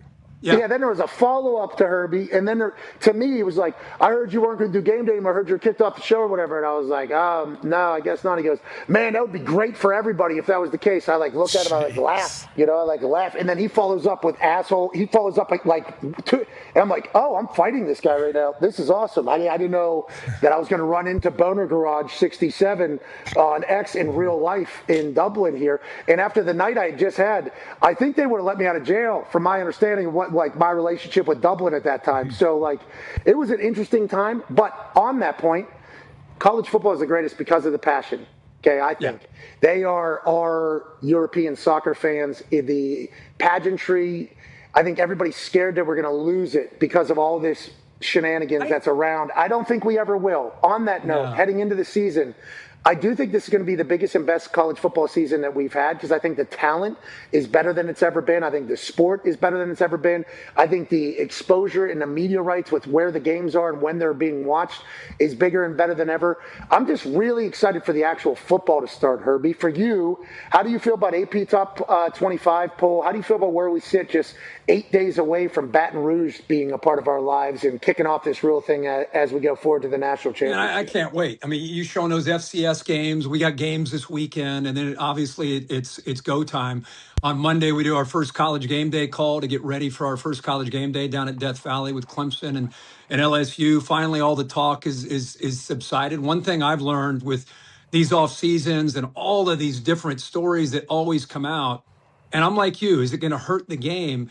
And then you go out there and it's still Death Valley. It's still a night game. It's still packed. There's still a student section. The marching bands come out. The teams run out. And it's like everybody forgets about all of it. And you just embrace the passion and the pageantry and the traditions of college football. So I don't think this year will be any different. In fact, I think it could be better. There's more big names and quarterbacks, more big names at every position. They're coming back this year than I can remember in a long, long time. And the cool thing is about this NIL and the portal is everybody's in the mix. I mean, you're showing right there a bunch of teams. So what is that, 15, 16 teams that have a shot to make a run? You know, whether you're going through the SEC, going through the Big 10, the Big 12, ACC, the group of six, whoever it is, everyone feels like they can throw their hat in the ring. And 5 years ago and any time before that, if people were asking us and putting odds up, it would have been Ohio State, Alabama, Georgia, and Clemson, and everybody else. And now we've got everybody thinking that they've got a shot. And I think that's one of the cool things that we've gotten out of this. Instead of Ohio State and Alabama and Georgia stacking all these 5 stars, those guys are other places now. I mean, that's why we saw Indiana make a run. That's why we've seen Texas Tech, Vanderbilt, all these teams. I think it's given them life. We've seen a lot of big-time hires within these power conferences. And I think it creates a lot of anticipation and excitement for the masses as opposed to just, 4 or 5 or 6 teams that think they always got a shot to win it all. Yeah, I think the talent dispersion. Is that the word? That works. Whoa, Morgantown. Whoa. Brother, yeah. Thank you. Plum High School as well. So the talent dispersion, I believe, because all you need is 1 or 2 NIL people, you get a really good player. Like, you can get a really good player to a couple different positions, and you can field a team that might be able to steal some big wins down the road. And then, obviously, you do still have the heavyweights who have all the cash, and we know they're going to be in it. The second best odds there, after the top 2 are tied, Texas Longhorns. Now, it's been interesting to kind of learn about them. Ty has a question about Texas and what's going on in Austin, where college game day is week 2 when Ohio State comes to town. Yeah, Herbie, last time we had you on, I think we talked about how, people were kind of crapping on Arch early on, but that, you liked them. They're still a very trendy pick to win it all. And then I think it was last week, a junior linebacker gets dismissed from the team, and then a freshman player's dad takes to X and basically says, hey, this is bullshit. This is all politics. I'm going to expose everything that's going on there. And then we see the issue. Again, it's hearsay. It's just clips on Twitter. But we see Arch and the offense are struggling. How much cause of concern do you think there is for Texas right now with the expectations being so high and considering that, they need to be good right out of the gates because they have Ohio State coming in so soon? Well, Ty, I think that until they prove that they can handle dealing with that big bullseye, it's fair to see and question that until they go out there and play these games. I think the player getting kicked off, I haven't talked to Sark yet. We will when we get ready for that Ohio State game. The player getting kicked off, a parent, I think those are potential distractions on the outside for the fans and for the media, but I think internally, I'm sure it's just business as usual. I don't know how much stock to put in whatever, hook'em.com or whatever is saying about, the offense isn't looking good. I got a lot of confidence in Sark. I got a lot of confidence in what this offense can do. I think Arch, Ty, we talked about this. I think what he went through last year with the almost unrealistic expectations and living through it, not just going through it and just not having a great year. Those last 8 or 9 games, he played really good football. So I think dealing with all that, I think allows him to come in and now has experience of dealing with that kind of pressure. So I'm not picking him to win it all. I can't wait to hear what you guys have. I've got Notre Dame playing Indiana in the national championship. How crazy would that be in your state if that happens? I got Notre Dame winning it all over Indiana in a national championship. I got Ohio State and Georgia both getting into the playoff, but in the Final Four. But I got Notre Dame and Indiana advancing. Have you guys put your 12-team bracket, or are you going to put one out before we get going? Nope, we're not doing that. But you and Reese both have the Notre Dame Fighting Irish winning the national championship. That's now obviously they're tied for the best odds in the country. Carr comes back. They for got another 3 year. games. They got 3 games, and they don't have a conference championship game. I mean, they're going to walk at least into the playoff, and that guy right there is going to win the Heisman Trophy. So I'm all in on Notre Dame this year. I think this is the year that they've recruited well. They've got some experience at receiver. There's Leonard Moore. I mean, this is a very talented team, and I think they got a bit of a chip on their shoulder from what happened to them a year ago. So I think it's a real deal. But like you look at that schedule, I can't really see it from here, but I think it's Miami, SMU. Who else we got? Miami, BYU. At BYU. At BYU. Yeah, BYU's a big one. At North Carolina. And Navy's a little bit of a tricky game. Yeah, how about Rice? You don't know what Rice is going to pull out there. That's a whole nother one, let alone Syracuse at the end there. Fran's doing his thing still up there. They're going to be pumping out TV people until they go out of business. But, yeah, we understand what you're saying about the schedule merchants. I think that's always about Notre Dame's story, especially with how last year started at the beginning versus how they ended. That's the benefit of being an independent, but also I assume it's not easy for people to want to schedule Notre Dame right now either, with all the NIL backing and everything they kind of have happening up there. Freeman's got them buzzing. You talk about easy schedule there. Let's head up to the Big Ten, shall we? AJ has a team he'd like to ask about that nobody's really talking about. Yeah, Kirk, I think Penn State's kind of flying under the radar right now. They bring in Matt Campbell as the new head coach, and people say they have a very favorable schedule for them. I guess, what are your expectations for this Penn State team, and what is kind of the ceiling for these guys?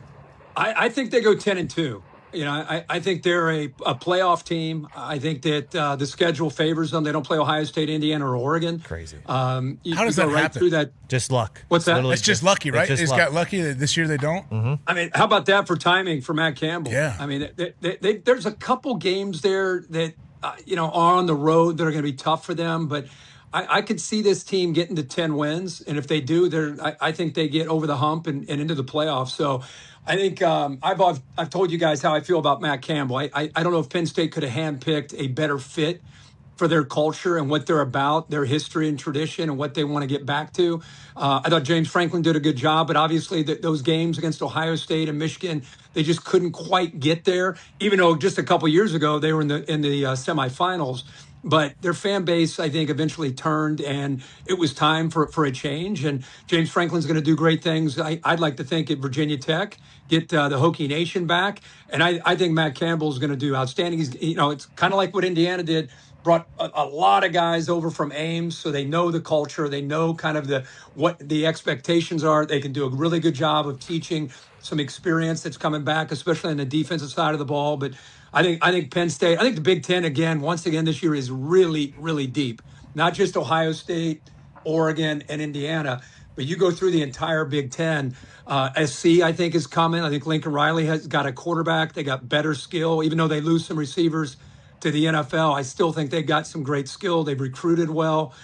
Michigan's kind of a wild card with Bryce Underwood. Don't really know with Kyle Whittingham what to expect. They could be a 10-win team. They could be a 7 or 8-win team. It just depends really on Bryce and how he kind of adjusts to this new scheme, and how they're going to be able to take advantage of not just his arm, but his legs, because that's really who Utah has been when they really were humming. They had a quarterback who's more of a dual threat guy.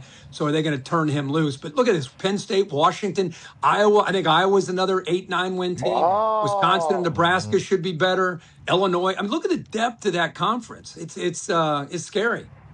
It certainly is, and Nick Saban is kind of acknowledging it. He's starting to kind of acknowledge he's being forced to. The entire South is kind of being forced to acknowledge it. Now, I think it's just factual. It's just real. You just go by what's happening, and the big but you guys on SEC ESPN, you mostly, Kirk Herbstreit mostly, Kirk Herbstreit ESPN, I think is what they're actually calling you. It is. I think it is interesting though, because for a very, very long long time. You just rattled through the names of the 4 that it was. It was like Ohio State represented the North, and then you had the Big Alabama, Three, Georgia, Clemson.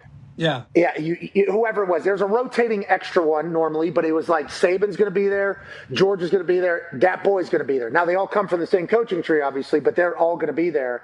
Now it's like it does feel like all the Big Ten teams could potentially be there, and I think that's good for the sport, but we're talking about the dispersion of talent.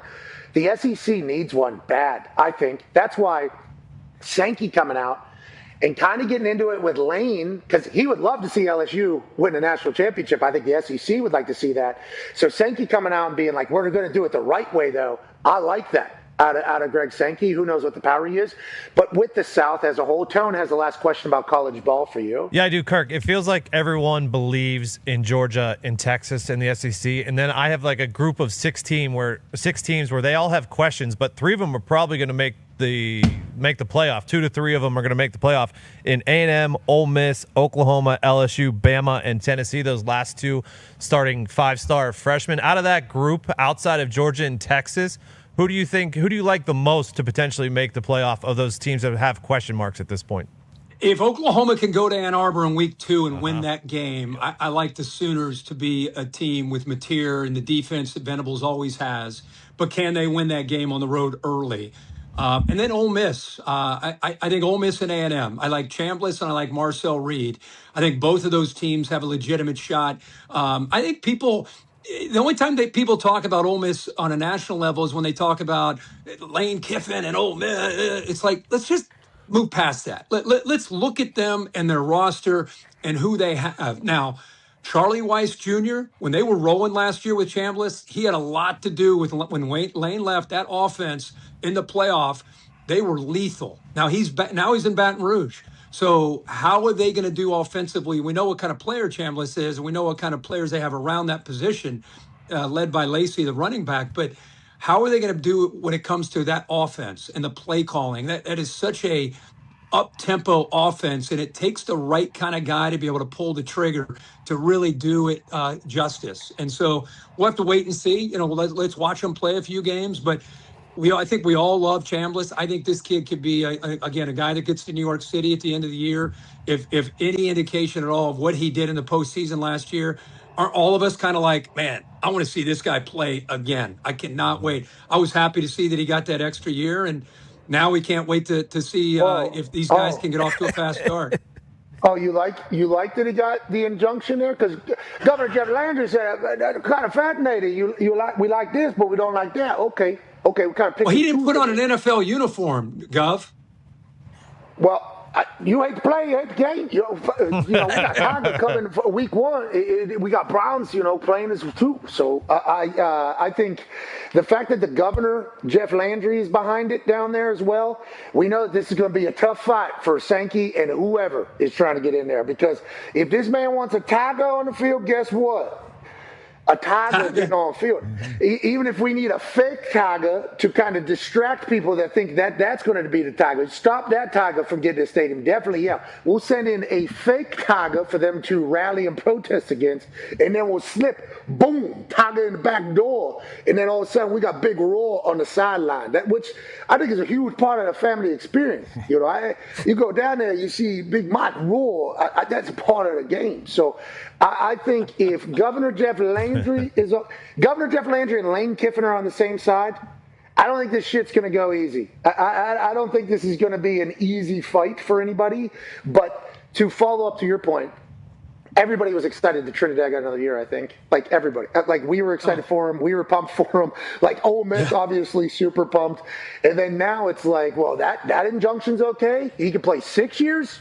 Oh, what about the guy who's playing 9 years at UNLV leading the dance? Those guys are okay, but, yeah, we get it. This guy, he played a preseason game for Cleveland Browns. Okay. All right, we got it. It's going to be loud. I don't love it. But back to your Trinidad point, I thought he was the best quarterback in the league, in the entire country last year when we watched him live. Granted, Fernando, definitely better than him.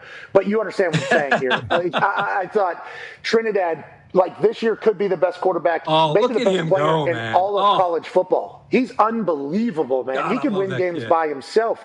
If that week 3 game down in Oxford is a Trinidad Chambliss showcase, which it certainly could be, I'd love to see the Ole Miss folks back in the national contention and conversation. But until then, it's all going to rally around the Big Ten. Okay, let's pivot to the NFL. Dude, how do you go to Congrats, Prime- Ferris State? How do you go to Ferris State and then become that guy? Nothing Incarnate against Ferris Word. State. Nothing against Ferris State. That's a good program now. Great program. I know it is. I know it is. Incarnate Word had Cam Ward. Yeah. Yeah. Remember that? Yeah, like it's very interesting the paths that end up happening for some of these guys that make it. Yeah. And I think those paths are what like Les Snead's looking for. He said, I want to see a guy who goes and transfers up, has been through a story. It's like almost a part of the like the development of this entire thing. But a lot of good players have been able to utilize that. I don't know if you go to the NFL and you get to do it, but there's been something happened in Texas, I guess today. A Texas judge just ruled on something. Another judge. All right. What do we got here? What's this judge got for us? A G League player did something, and then a Texas judge added something, and it basically said, Greg Sankey's going to have to go ahead and figure out legally how he can tell us what we can't do. So that's pretty much what's being said. So once again, it's getting louder and louder and louder and louder. Once the games kick off, hopefully all this will stop. Speaking kicking off, Prime's 4th, 5th season. What year is this? Fifth year. Congratulations. Prime's 5th year kicks off tonight with a preseason game, Patriots-Browns. Conman obviously has a question about that, and I assume he wants to know a lot about what do you know right now about his team and the team they're playing. Yeah, Herbie, let me just say I'm very much looking forward to having you back on my television again. You are the best in the biz, so it's going to be very fun for both Prime and Saturday nights. That's going to be sick. But let's talk about the one tonight, Pats, Browns. I'm not going to ask you how the Pats and what your expectations are for the Patriots because I'm pretty sure I already know you're going to take them to win the Super Bowl and Drake May to win the MVP and everything to be the greatest in New England once again. But what about the other side? Feels like the Browns are in this kind of turnover time, not on the field, but also that too. Watson being their starting quarterback now, Monken kind of latching his wagon to Deshaun Watson. Have you been able to talk to Monken? What's kind of your take on the whole Monken era right now? I think we all kind of love him because he just seems to be a rub some dirt on it type of guy. And then with Deshaun, how do you think this is going to go? It feels like the people of Ohio are pretty miserable no matter what, but they're very, very much not looking forward to watching Deshaun Watson. Well, until he gets some first downs on third down and scores touchdowns, you know how fans, that can turn pretty quickly. I think we were all shocked, after the presser, after the Buffalo game. I think everybody, it was pretty unanimous, which is rare on the internet. Everybody was just expecting not only for Shador to be announced as the guy, but Deshaun Watson to be released. And of course, they're not taking into consideration the cap. If they release him, the cap that would hit on 27 is like $86 million for the 27 season alone. So, and I'm not suggesting that's why he's getting the nod. I'm saying that's why he's definitely on the roster.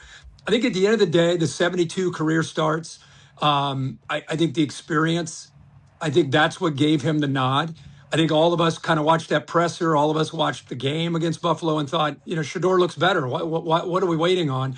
But talking to Monk, man, he's like he said publicly, he's taken the OTAs, all the practices that we never see, all the command of the offense, the operation, the huddle, just on the road those first 2 games. I think all of that plays into why they gave Deshaun Watson the nod. And the other thing you got to remember, they're breaking in 5 new starters on this offensive line. And a new system. I'm excited about Denzel Boston, Casey Concepcion, the tight end Fannin, Junkins coming back for his 2nd year. There's a ton of young skill on this team. Whoever plays quarterback, just get the ball out on time and punt. Like, don't turn the ball over. Like, if they can just do that with the defense that they're going to have, they're going to be competitive in most games that they play. But going back to your question, I really think that, first of all, Todd Monken, how about his stones? Like staring the camera right in the eye and saying, I don't really care what anybody thinks outside of this building. To be the first-year head coach, all of that avalanche of noise of like, get rid of Deshaun Watson. And not only does he not get rid of him, less than 48 hours, he stands there and says, I don't give a shit what all you think. Deshaun Watson's starting. So whether you agree with it or disagree with it, I was impressed with a first-time head coach who's over 60 years old stating that and saying it almost matter of fact, like, why are you questioning this? This is what we think. And so we'll find out. I mean, they start really tough. You know, they're on the road for first couple games, and then they come back home, and then they got Pittsburgh on a Thursday night. So it's not an ideal start for them with a new head coach. But like I said, if the offensive line can come together with 5 new starters, the Concepcion, Boston, Junkins, Fannin, Judy, there's a lot to work with there on that offense. And if they can just not turn it over, even without Jim Schwartz, I think this is still going to be a great defense. And so I'm a guy that's always optimistic, you know, in camp when teams are breaking, and we'll see if it'll work out. Deshaun Watson hasn't played winning football since he's been in Cleveland. He hasn't played in 22 months after that second Achilles injury. So there's a lot to question. But let's see how it goes. And this isn't etched in stone. If they're 0-2 and they're struggling, there's a pretty good chance I wouldn't be shocked to see Shedeur Sanders get an opportunity at some point.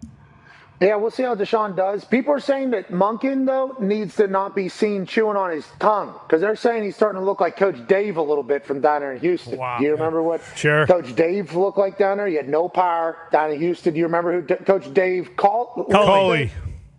Coach Dave Cawley, he was a head coach for the Houston Texans for 8 months maybe? I don't know what it was. And it's everything that went down there was just bad. And the only thing I remember from him is that he chewed on his tongue very, very hard. Like he was chewing the shit out of it like it was some beef jerky. Like it was smoked beef jerky that Tim got from a dead venison that he got up there in northern Indiana, which is right over there. Really? Okay, there's some available in the Thunderdome right now. So good. Todd Monken, I'm a huge fan of his. Me too. I think we all hate that his first head coaching job is with the Browns, you know, because as an old coach told me, I think it was Coach Chudzinski, I said, hey, we're playing Cleveland. We're going to beat their ass for you, you know, for you, man. And he goes, don't do that. Yeah, I don't care. I'm okay. And we go like, what's that? He goes, you're not really a coach in the NFL until you get fired from Cleveland. And that is really how, you're kind of viewed in there. It is a turnstile. The quarterback position, obviously, a turnstile. The head coaching thing, a turnstile. Andrew Berry's been given some grace, which we appreciate because we love and know Andrew Berry from them. But, man, just what a terrible way to start your head coaching career, especially if it doesn't go well. Now, if Deshaun goes out there and balls out, he's going to look like a genius. I mean, he is, and we all believe he can be great, right? We all believe Todd Monken can do great things. He has in the past everywhere he's been. It's like if Deshaun plays good football.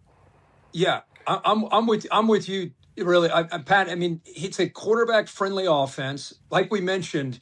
Abundant. It's young, but a lot of explosive playmakers now on this roster. They haven't had that in a long time. So they haven't had an X like Denzel Boston at 6'4", 215. When was the last time they put a guy into the boundary if they went 3-by-1 and just tried to create a one-on-one matchup? They had a guy that could win. It's been forever that they've had a guy like that. So we'll see. He's a young guy. Casey Concepcion, I think, if they get him the ball, he could be in the mix for the AFC Offensive Rookie of the Year. So I don't know. There's pieces there to work with, and more importantly, just throw it away on third down. Just don't force the ball. Don't try to play hero. Don't just play smart. And if you got to punt, you punt and rely on that defense. They've not been able to do that in a long time. Okay, so it's you and Al tonight. And we got the entire kickoff squad. They're getting out there for the first time since two of them. Fitzy and the big fella, Witt, and Carissa. Where's Sherman and Gonzo and they don't last year it was just one. I think it was just one. I think it was just Witt. I can't remember, but yeah, they got choose? two. Draw I don't know how they choose. Draw. You get to hang out with Bezos at all? Question. Never met him. Oh, what? What? No. I thought you guys had a big dinner. They had a big welcome dinner or something. Yeah. Did you get free We had a lovely wedding. dinner for Al and his wife Linda. They celebrated their 60th wedding anniversary. Smokes, congrats. How about that? How's Al feeling? Okay, that's a good question. You celebrated 60 years of marriage. He's been on air for 150 years of that. So Yeah. how does he feel? And obviously, what are your expectations for the season as you head into your prime? Awesome. Yeah. Awesome. He looks great. He's as sharp as ever. Honestly, you talk with him. We Zoom with you probably almost every time we head over to the stadium on Thursdays, and he's always yelling at you about stuff. And I mean, he runs the room. He runs the room. It's unbelievable. Legend. He's very dialed in. He knows what we were talking about, what we're not talking about on a weekly basis, and I do appreciate. He's a huge fan of your show. Like he's all over your show. He does get pissed whenever we talk. Like, hey, why are you? I'll get a why are you guys? Because he doesn't love how everybody on TV talks about football. You know, he does that to people he does not like at all, and we have certainly learned that. And then he will threaten me that I'm starting to look like these people. You know, whenever things happen, I'm like, come on now, we're on every single day. You're gonna have to talk about that at some point. Al Michaels is obviously like sports icon, but with how much he has done and how much he has accomplished, it is very easy, low-hanging fruit for people. Like tonight, a preseason game, Cleveland versus New England. The people are going to, if he does not have enough juice for a fourth-string touchdown tonight in the fourth quarter, people are going to immediately say he lost. He knows that, though, I think, right? I think he knows that is what it is. And whenever you get to this point, you're the greatest of all time, like inevitably that is going to be a conversation that's going to happen if you're doing your job at the level in which you're still doing it. I think he knows that, though, right? Don't you think? He knows it, but he doesn't give a shit about any of it. Like he doesn't care. He doesn't care. And I can tell you, I mean, I've worked with him. This will be the 5th year.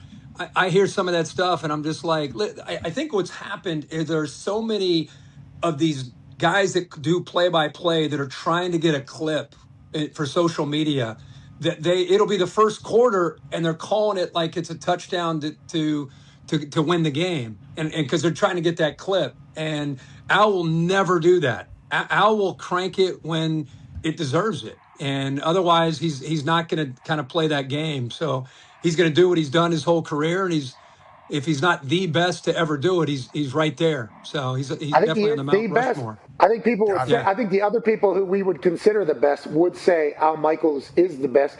And I'll tell you what, I do believe in miracles that he's still doing it, honestly, because I'm 39, okay?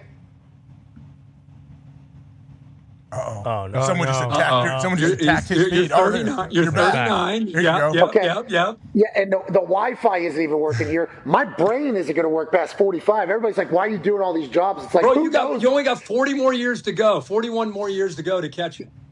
Yeah, never. See, that's what I'm talking about. Never in a million years will that happen. So everybody's like, why are you doing all these jobs? It's like, this thing could stop at any moment. Okay, we are literally dancing with it every day. So the fact that he's still doing it at the level in which he's doing it is fantastic. And we love Al. Miracle. We can't wait to watch Miracle. it. Oh. Yeah, great was that? Look at him. Yeah, he still got it. Still got that sweatshirt. Kid's still fitting into it, too. We appreciate and respect. AJ has the last question for you here, Herbie, as we head into Prime's opening night for the season. Kirk, I don't want to, get you upset, but the Reds, I believe, had a huge comeback the other night. Are you turning around? Like, I think we still possibly are in the hunt. You're not. You never First of all, AJ, don't you dare say we. Well, I'm still on board. I still say we. Me and Sal and the boys. Yeah. You're a piece of work. You're a piece. I'm going to ride it. Hey, I will Let me take just that. tell you. Season's not over, Kirk. Let me just tell you. Okay. Tell me. My whole Tell me. life. Look how happy they are. My whole life, I grew up watching and listening to every Reds baseball game. I used to keep score of Reds baseball games. Like, I am a diehard Reds baseball fan. And after 13 years of underachieving, I am always a fan, but I am so beyond pissed off with a lack of competitive fire from the organization that they've beaten it out of me. I'm still there, but look at the stands. I'm not the only one, bro. Look at all the red seats at the home games. It is what it is. You're talking about one of the when I was growing up, the Reds baseball was as proud as any professional organization there was in all of sports, not just baseball. And they don't have that now. So hopefully they'll get it back one day. I'm still a fan. I just get disgusted with them. But Yeah, great I like comeback. That was great. I like that. Yeah, great comeback. Good competitive fire. Good competitive fire here out of the boys with a big time comeback. They didn't give up. Let the wood get hot, which we respect. I think what they need to do, and I'm trying to let the Pirates know this as well. They need to own a financial company and an insurance company. From my understanding, that is the tag team that you need to be very good in baseball. Because then you just kind of. Why don't you buy the Reds for me? I don't have an insurance company. I don't have a fund. No, but you got more money. You know what to do with. Buy the Reds. Okay, you can do it. Okay, this guy. How long has he been on TV? How long have you been on TV, Kirk? You buy the Reds. I'll buy a tiny little piece. You buy the big piece. Yeah. Hey, everybody's this guy's fault. Nobody's talking about that. Is anybody talking about this? It's your fault. I think people would want to figure, 2 fingers at you. Yeah, actually, you better open those up, knifing. You got 8 fingers going back at you. Maybe it is you. No, Pat, we're all counting on you. You either got to buy the Pirates or the Reds. All right, well. Come on, AJ, get on it. Get the Reds. Hey, get Bezos in it too, Kirk. I need you to do really good stuff. Don't do the Reds with Bezos. Yeah, right. That needs to go to Pittsburgh. Oh, they'd be so good. We could defer all the payments down the road. Would be great. You don't have to defer with that guy. Yeah, you're right. Yeah, Bezos could actually just pay those, like right now. Oh, he should do it. It's a write-off. It'll be a write-off for him. With Peter, Peter might be able to buy the Pirates at some point because with all the commercials he's got. Hey, Peter. All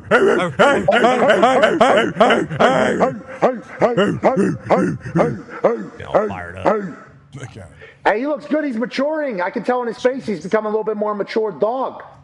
Look at him. He's ready. He's just taking a nap. He knows. He knows. Hey, I'll see you soon, brother. You look unbelievable. I might be bringing Blue around. You two are going to have to fight to the death. Bring Blue. They can wrestle. That'd be fun. All right.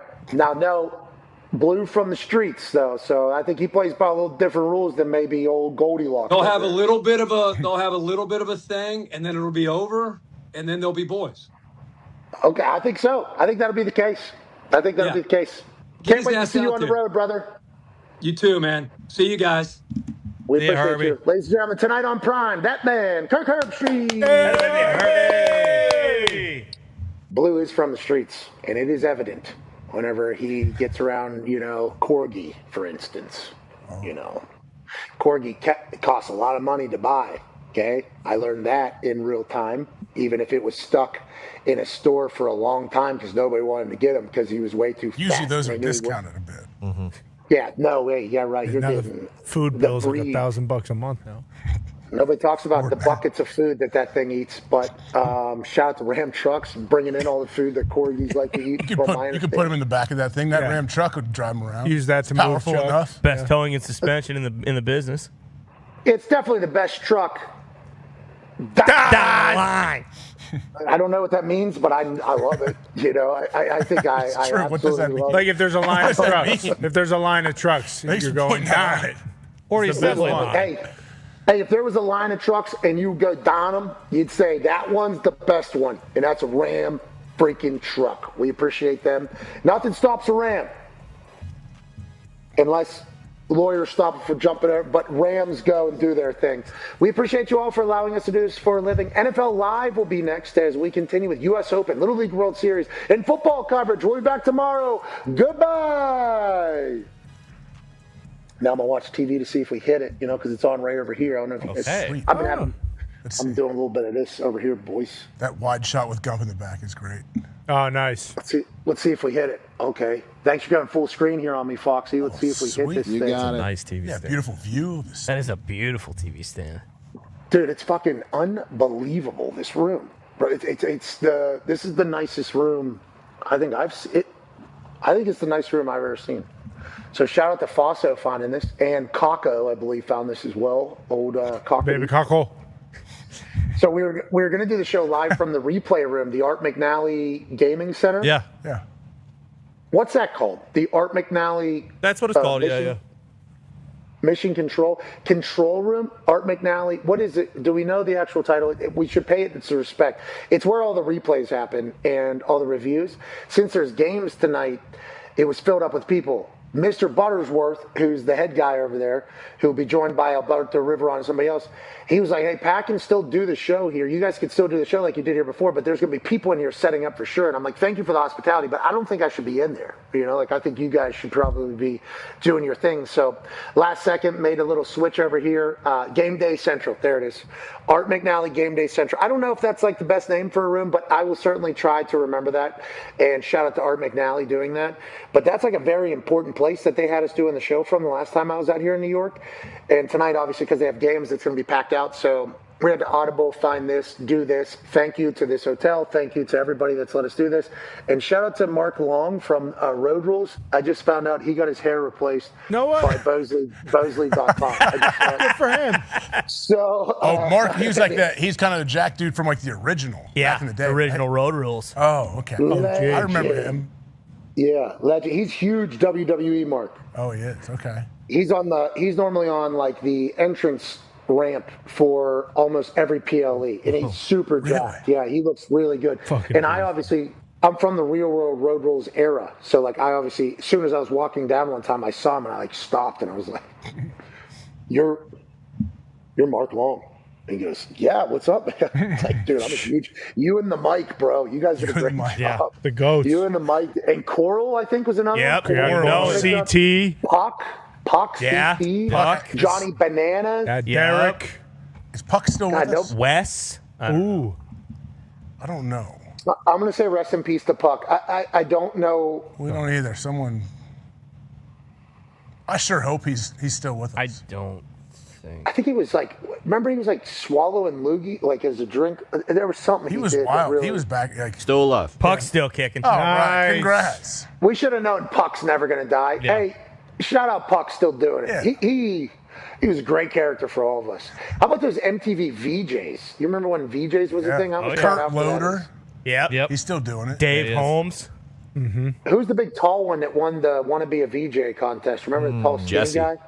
Jesse, There yeah. he is. I don't remember. Carson Daly, he was a DJ, right? Or a VJ? VJ, yeah. Considered probably the VJ GOAT, Yeah. I'd assume, Carson Daly. Daisy Is that what Fuentes. Jeez. What an era. What an era that young people don't know about. Well, I talked to somebody last night who's 38 years old who didn't know what the fucking aggro crag was. What? Who? What are we doing? Excommunicado immediately. Not Kelsey. No, Jason Kelsey knows what the fuck aggro crag is. He might be trying to build that in his backyard right now with what I know about him now. That guy is trying to compete at all times with everything. It is incredible that Jason Kelsey is exactly what you would hope he would be. I don't know if this has been publicly stated yet or not, and I'm probably not supposed to say it. Jason Kelsey wants to run one-on-ones, O-line, D-line, one-on-ones with random fans on different stops around Monday Night Football. Yes. Love it. Against him, he wants to take the fans on, you're saying? Yeah, it's so easy, huh? That's kind of the angle. Because you talk about the kicking thing for college, it's like kicking is easy is what everybody says. So we do that. Obviously, a lot more people start making it, but there's a lot of misses, and there's a big embarrassment. I think he sees that. He's like, that's a good idea. Let's put perspective behind what this is. And I don't know if it's going to happen or if lawyers will ever let it happen, but I think that idea was pitched last year for Monday Night Countdown when I was not around. I would like to let everybody know I am certainly in the Jason Kelsey doing one-on-ones with random fans around NFL towns camp. Same. I am in That would be camp. great TV. I am in that camp. I think we're putting helmet, pads, cleats on too, right? Over top of his. I think we're doing the whole I mean, thing. Pros vs. Joes did it. Just get him to sign a waiver. Yeah, you're right. That's what I'm saying. But I think because we're, Oh, you're saying like 2026 is different than the early 2000s? People are saying it is a little different what you're allowed to do, what you're not allowed to do. back a bit. That's bullshit. I don't think so. I think some of it is actually. What's something you can't do now that you could do then? Well, I think it's gone. We don't have Some enough of time, it, brother. some of it's like gone for like good. You know, like I don't think it's ever coming back. I think some stuff is like gone for good. That you just can't really do. Like, and everybody kind of knows that is kind of around. But every once in a while you just kind of miss. And everybody has opinions. So. Believe me, we've been there. Would have never done that. We're worse humans on earth. I know that. I am at least consider that on a regular basis. But like that, the internet's been a crazy place here for the last couple of days. I guess forever the internet has been. But I will say I can't wait for football to start. Hell yeah. It's taken over by football. Tonight, FCS games, preseason games. Then we are just a week removed from massive things, massive implications, massive games, massive highlights, massive everything. And we're so incredibly lucky that we get to do it. All right, me and Gumpy are going to figure out how to get back to Indianapolis. Feels like there's pretty big storms brewing over here. That's great. I did see that. Safe travels, lads. Yeah, down in Jersey. Thank you. Tornado. Should be a nice bucking bull out of here. You know, maybe the pilot will come back and tell us this could be pretty gnarly. It's gonna be pretty gnarly. It's like, all right, you got it. Let me put a helmet on, I guess. We will try to do that. We can't thank everybody enough for allowing us to do this for a living. The football season is going to be epic, I think. Next Thursday, September 3rd, at the Rathskeller in Indianapolis, Indiana. Doors will open at 4. I will be performing alongside an incredible cast of musicians. This will be first ever live performance of The Diary of a Polarizing Figure. Probably last, but never know. Who knows? Should be a great celebration of the off-season ending and football kicking off. We hope you'll come join us. Doors will open at 4 o'clock. I think it'll be $15-20 to get in. We will have some merch there that will raise money towards, some cause. Maybe it'll be the Gaudreau family, as we had Meredith on today. That was wonderful to get to catch up with her. Shout out to her battling through grief, being in a very public spotlight, and also trying to make the best and make the world better through it all. So we're excited for that. If you're in Indy, come stop by and see us. AJ, safe travels back to Ohio. I know you got a big game today. Yeah, we'll see, buddy. 8th grade situation going on. I'm helping. First game of the season? Yeah. So we'll see. Holy shit. For the young Bucks. Yeah. Why not? What is it? Tackle? Flag? What do we got? It's tackle. We play football. If I say football, football is football. You know. Okay, so you're playing football, 8th grade. Who is this? Tackle Which football. child? Tackle football. The one you met came to the draft with me, Hendricks. Okay, so Hendricks got tackle football. Is this his first tackle football game, or he has been playing you? No, he's been playing for a while. He's in 8th grade, so he's been playing for a little bit. But yeah, I'm just helping out. Volunteer Amoeba helper. defenses. You know what? It's about us. It's not about scheme. I've been telling these kids, 3rd grade, 5th grade, 8th grade, whatever, like, we could draw up everything you want. There's answers for everything on paper, bud. But it's about head and hands and violence and run to the ball with proper leverage. At least on defense. Head and hands. The BU study just came out. 25% of the brain studied that played football, CTE, obviously back in 2008. And they're like, well, is it NFL or is it youth football? Do we know if it's something else? Like, how can we really get in here? AJ is like, well, we're never going to really know, especially over here in Ohio. These boys have been head and hand since they're 3. Okay, and now 8th grade football. We got some people in the stands now looking for some violence. Okay, we got to get these boys ready for, freshman football is next year. JV football is just right around the corner. Some of these guys might be getting NIL deals less than 11 months from now. So we got to play some real football. How do you feel about the team? Do you feel like you guys are going to dominate, or is there the 8th graders that are coming in potentially going to bully? We'll see, man. You never, honestly, between 6th and 8th grade, 5th and 8th grade, I think we all know 1 or 2 kids that are pretty developed, may have mustache and goatee. They can kind of take over a game every once in a while. So you never know. I have no idea what other teams look like. But I tell you what, I like we got a great core group of kids that we've been out there practicing every day. These dudes, they work hard, man. We've been working them. I appreciate them. I really do. I saw a video that said a kid was 11. Did you guys see that video? Oh, yeah. Yeah, he needs to be moved up. Oh, my goodness. I did see that. Would that even be fun? No. If you're 6'5"? Yes, if you're that person, I guess just scoring 100 touchdowns would be a good time. Fun. This is just like, now granted, we're not saying he's different aged. We're not saying he's older and he's playing younger. That is getting checked on a regular basis, I assume, for that kid. Literally in everything he does, I assume there is a check in everything, which not fair to him, but I hope he dominates. Who is the pitcher for Little League World Series? Danny Almonte. Did he have fun? He had fun. Oh, he had a hell of a lot of fun. He's unhittable. You're right. It's pretty fucking awesome when you can go out to the bump and you just strike everybody out. Yeah, he was having a great time. Hit homers. Yeah. Did Ohio win again today? They did. Oh, you see this Ohio team just mopping up in the Little League World Series. Really? So they won the U.S. championship? They advanced to the U.S. championship. Advanced to the U.S. championship. Okay. Against who? Iowa? No, their manager really kind of made a mess of the entire tournament, unfortunately. I hate to throw that guy under the bus, but they have been eliminated. It is Ohio versus Nevada in the U.S. championship. Nevada should have an advantage being able to play ball 365. True. You would think. Yeah, but they got one of the best kids I grew up playing. Grit. Played basketball and baseball. He moved to Nevada. His dad moved him to Vegas so he could play year round. Bryce Harper? No, it was not Bryce. But so J.R. House, West Virginia football legend. Yeah. He played football in the fall in Nitro, West Virginia, and then his dad flew him to Florida for the football or baseball through the spring and summer. Mm-hmm. And then I think he inevitably ended up staying down in Florida or whatever. That is such an advantage. That is such an advantage. Like, year-round ability to just go outside and do stuff. Now, granted, indoor facilities are certainly there, but what if it's not readily available for everybody? Like, when I was growing up, I was hoping that the Monroeville Sports Center had room and we were going to able to get in there and maybe do a little something. We had no idea if it was the case.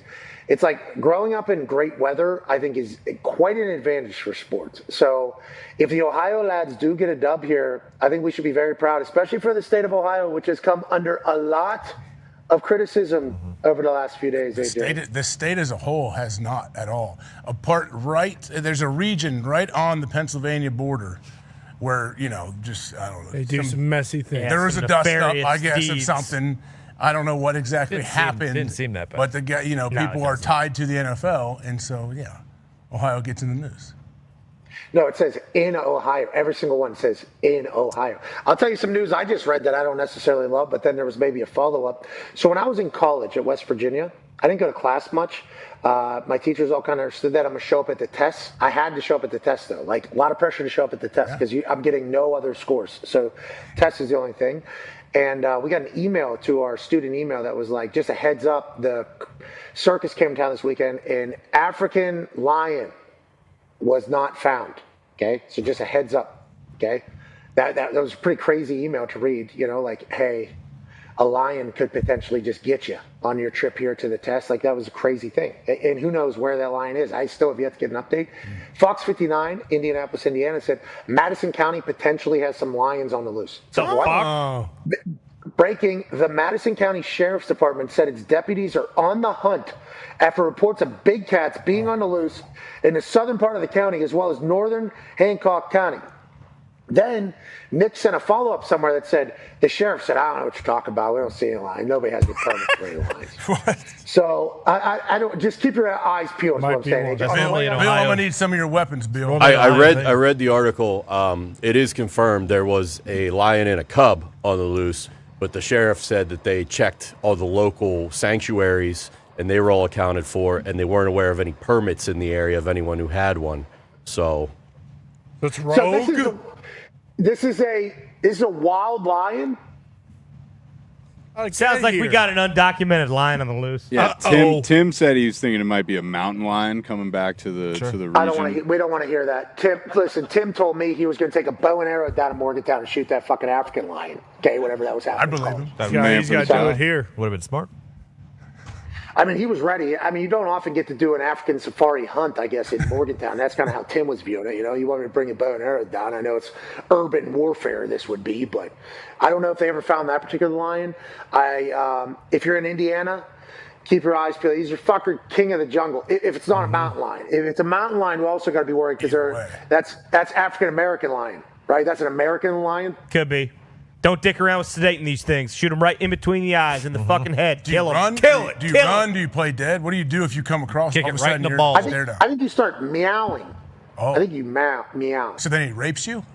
Jeez. What the hell? I'm sorry, he fornicates you? There it is. No, I think you punch him in the Violates you? jaw. I have cats at the house. I don't want to be violated by it, but I think if you get it right in between the eyes and you start petting, I think it starts purring and stuff. Steps forward, never run. Okay. Running can trigger the animal's chase instinct. Okay. Sure. Stand tall and face the line. Keep your eyes on the animal and maintain direct gaze. Stare this thing down. Appear large. Bring D-bone with Open your jacket, okay? Make noise, speak in a loud firm. Listen up, you little pussycat. That type of stuff. Do not crouch or bend over, of course, because then you might get it, like as AJ likes to say, fornicated. And then you just kind of back away slowly while throwing catnip. So I think that is how you handle it. People in Indiana need to keep a close eye on these steps to follow so we can all survive the day. Gumpy and I are going to try to get out of here to get back to Indianapolis, Indiana. AJ, safe travels back to your 8th grade tackle football game. Thank you for traveling out there. Boys, what a day. The NFL is in a great place. Feels like everything's up to the right, and football is starting tonight. It's FCS Football Day. It's good news. We'll watch it all, and we'll be back tomorrow. Be a friend, tell a friend something nice. It might change your life. We're in this thing together. Team on me. Look at Gumps back there in the bar. I love Gumps. Yeah, I love Baby Gumps. Good work, Gumps. Had a baby Gumps. Had a baby Gumps. Hey, Gumpy, AJ said, like, what is that bar, like 2.5 feet tall? Because you look kind of big in there. I think that was rude. I didn't like that. He said, thank you, Hago. He sounds like a robot. Yeah. Well, we got, he's he's coming through here. I think he got his visa, by the way, in the mail. If you'd like to congratulate him. Good work, Gumps. Congrats, Gumps. Nice. USA. Be a friend, tell a friend something nice might change your life. We're in this thing together. We'll see you all tomorrow. Great work back there, boys. Team on me. Team on 3 for the good of sport, baby. 1, 2, 3. Team. Goodbye.